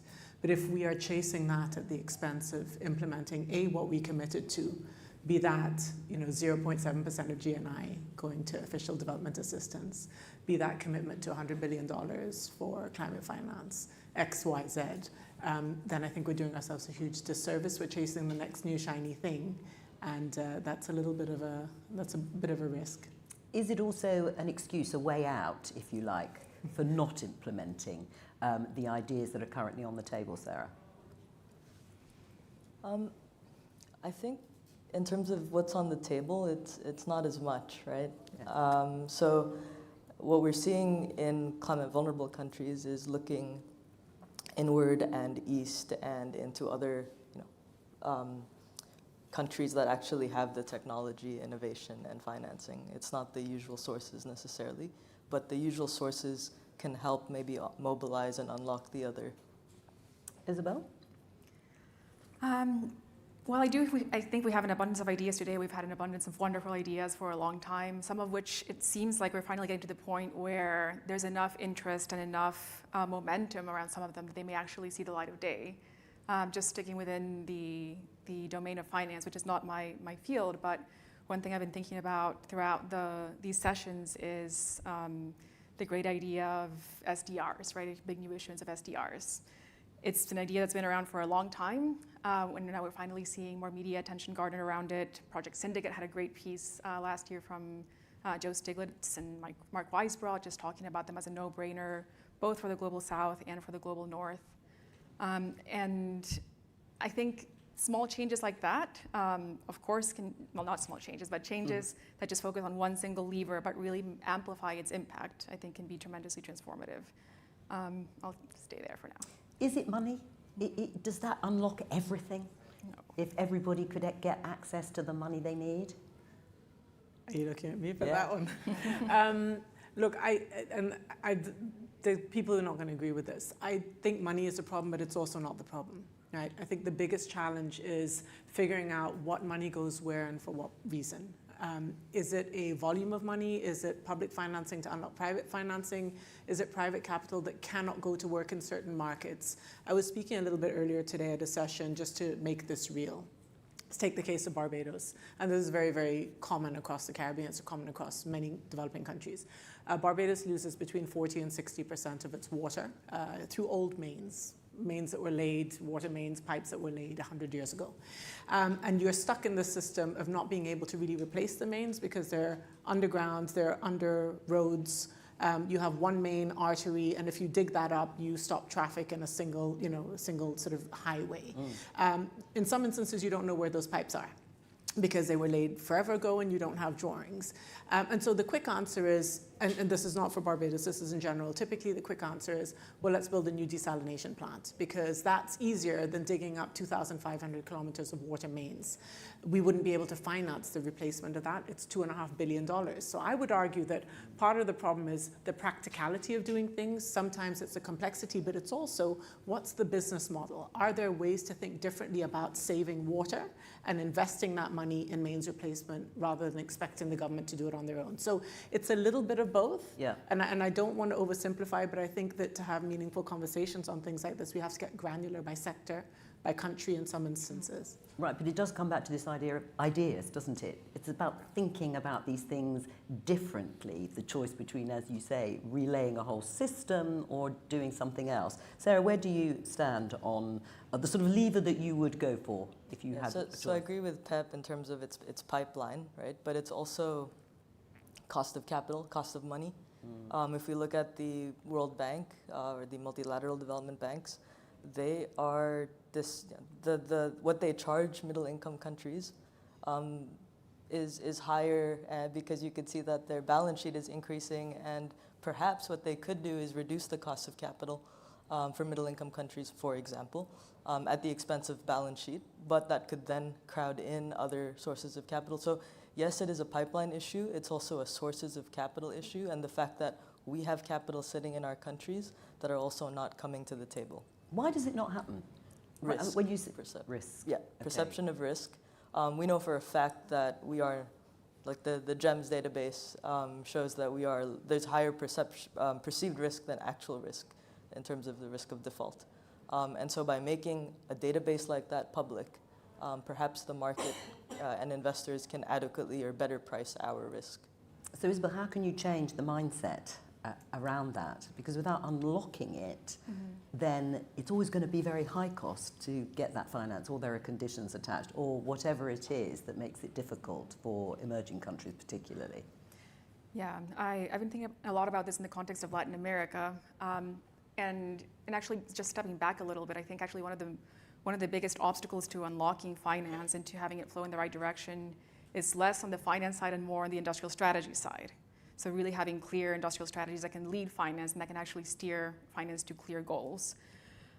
So one thing that, it's kind of a broader question, but since we're talking about levers, I think one of the most powerful levers that we can be focusing right now is things like something that the Global North does very well, which is creating collaborative industrial policies among Global North countries for very ambitious industrial policy initiatives. The one that comes to mind most recently is maybe not the best choice, but I think it's an interesting illustration of how collaborative industrial policy can work. Under the Biden administration and now continued under Trump, there's a club of producers trying to make cutting-edge icebreaker ships, these very highly technologically advanced ships that can sail through the Arctic as it melts, access new deposits, manage new trade routes. We can use those kinds of clubs for other purposes, but this example is a collaboration between Finland, Canada, and the US. Okay. And I thought it was very interesting because it's not a regional producers club, right? It's a club between 3 countries that have a shared purpose. And I think about that often because in the context of Latin American development, many of us have been working for a long time on regional integration through regionalization of supply chains, regionalization of collaborative finance. Of course, Regional Producers Club have been on our mind for a very long time. And maybe it's very tricky and difficult to get regional integration going, as we discussed a bit in the previous panel. But if you can get 3 countries to align on making one industry happen, maybe it's easier to mobilize finance. Yeah, do you agree with that? I mean, it's interesting thinking of a collaboration that isn't because of geographical proximity in that sense that we talked about before. Or do you think really the emphasis should be on countries that are literally close together and next door? Again, I think a bit of both. If you look at the CVFV20, right, it's a group of countries that are very, very different, both in size, geography, economic development, per capita GDP. The common challenge there is the need to solve, and not to put words into Sarah's mouth, but to solve for climate vulnerability, and how do you finance that? And so I think there are different ways to cut the cake, but your point around finding commonality, and not just commonality on paper, but political interest is critical, and that's where the political leadership is core to any of these good ideas coming to fruition. Yes, because you need incentives to some extent, even if countries aren't similar necessarily or close together. If we look a bit more closely at regional collaboration, let's take a look at this clip from the Africa Summit, which promised to deliver 1,000 homegrown climate solutions by 2030. We are not here to negotiate our survival, we're here to design the world's next climate economy. Strong words from Ethiopia's Prime Minister as the second Continental Climate Summit opened in Addis Ababa. He said Africa will no longer be a climate change victim, but a driver of solutions. I mean, it sounds great, Sarah, this idea of 1,000 homegrown climate solutions. What does it sort of say to you? How does it speak to you? Does it matter how many we're talking about? Is it about the quality, perhaps, rather than the number? I think the number isn't necessarily something to worry about, but that number itself is quite significant, right? Yeah. 1,000 coming out of the continent.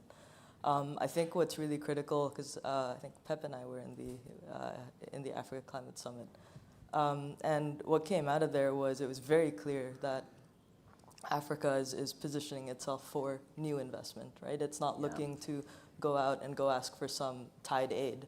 It's looking for trade and economic cooperation, and it's got a lot of the minerals that we need to transition as well. Right, so what are we talking about with these new funds?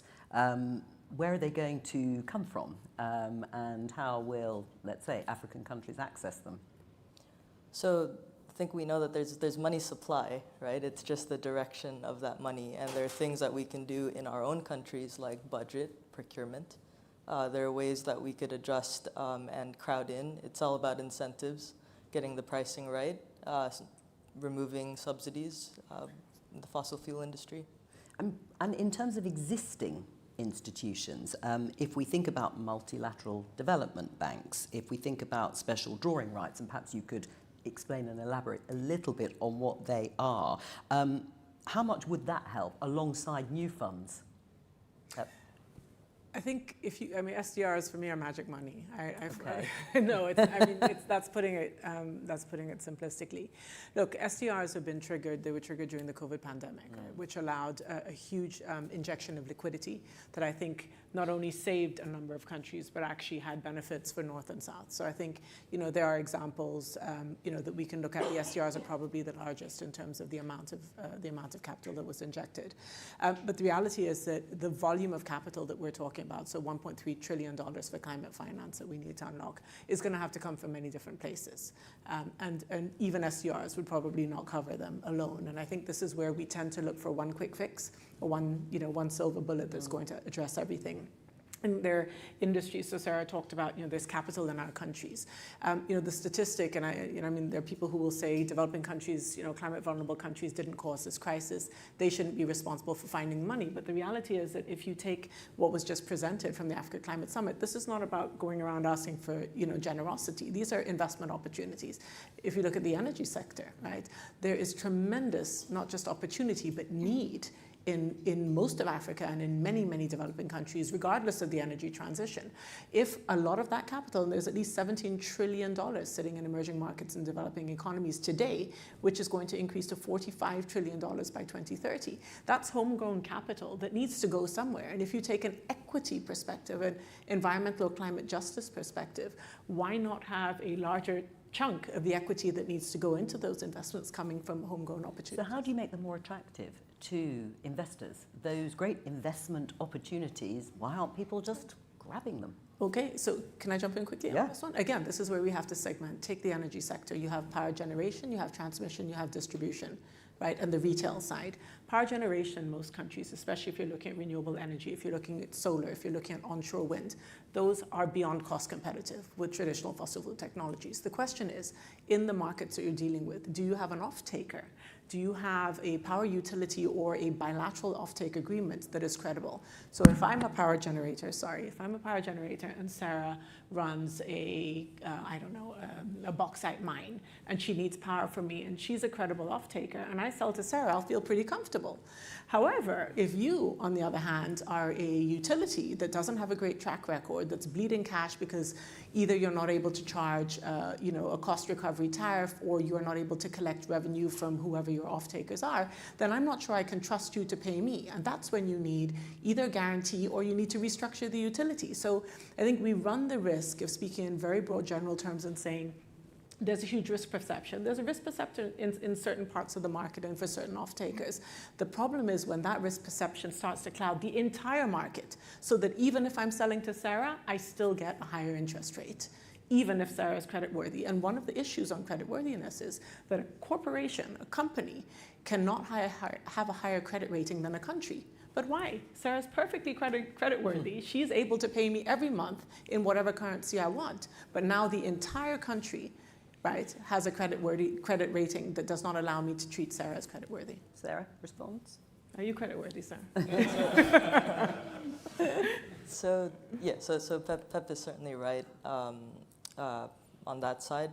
The other side of this is when we reflect back in our institutions, whether state-owned enterprise, whether private sector capacity, whether government capacity, the type of support that's been given to our countries has actually robbed us of capacity, just because it's been basically outsourced.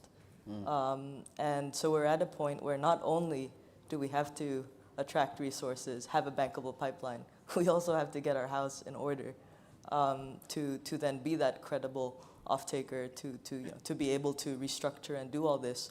But that's not to say it's impossible. Countries are moving and they are trying to get in this direction. We are seeing finance ministries take on the, be more, I guess, taking the lead on the NDCs in some countries.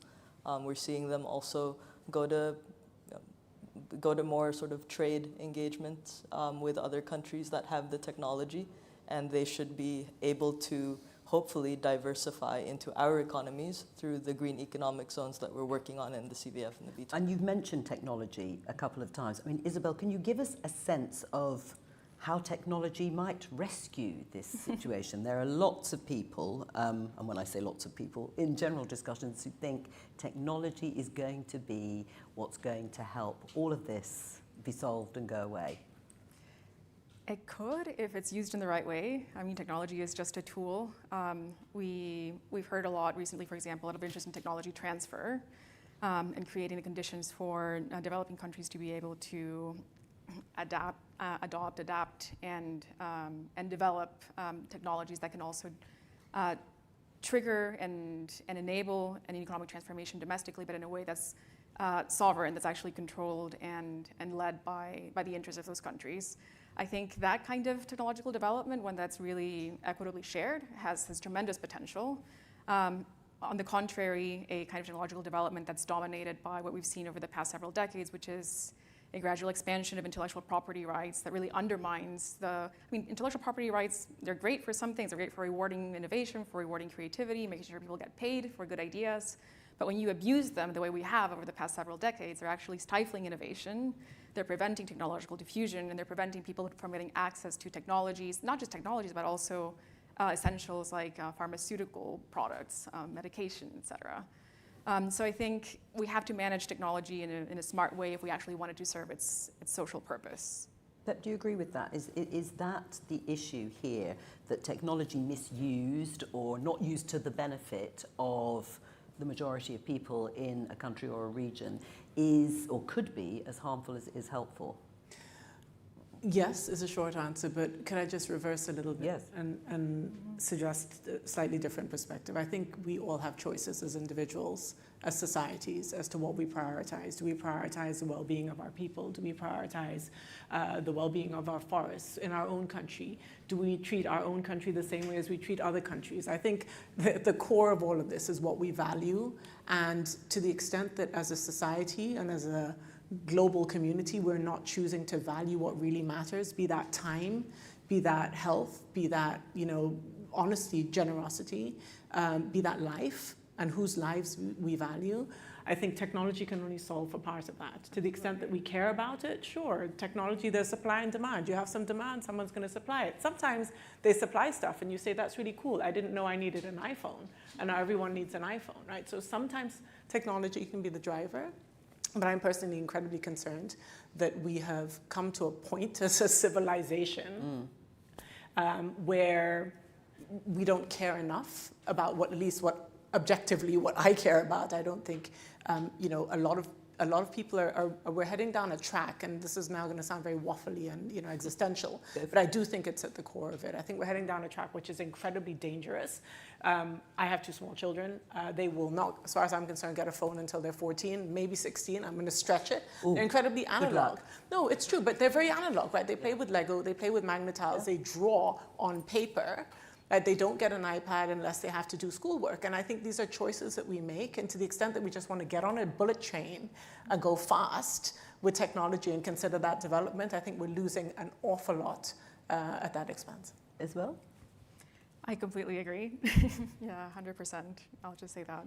I mean, it's interesting that you say you want to, in some ways, hold it back, of course, for children. The welfare of children has become a huge debate in the UK, in Australia, where they're actually trying to change and make laws.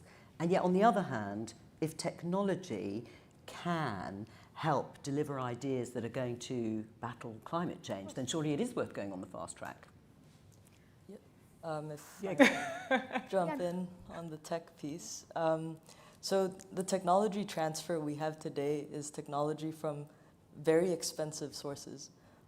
Technology is also best transferred through the private sector.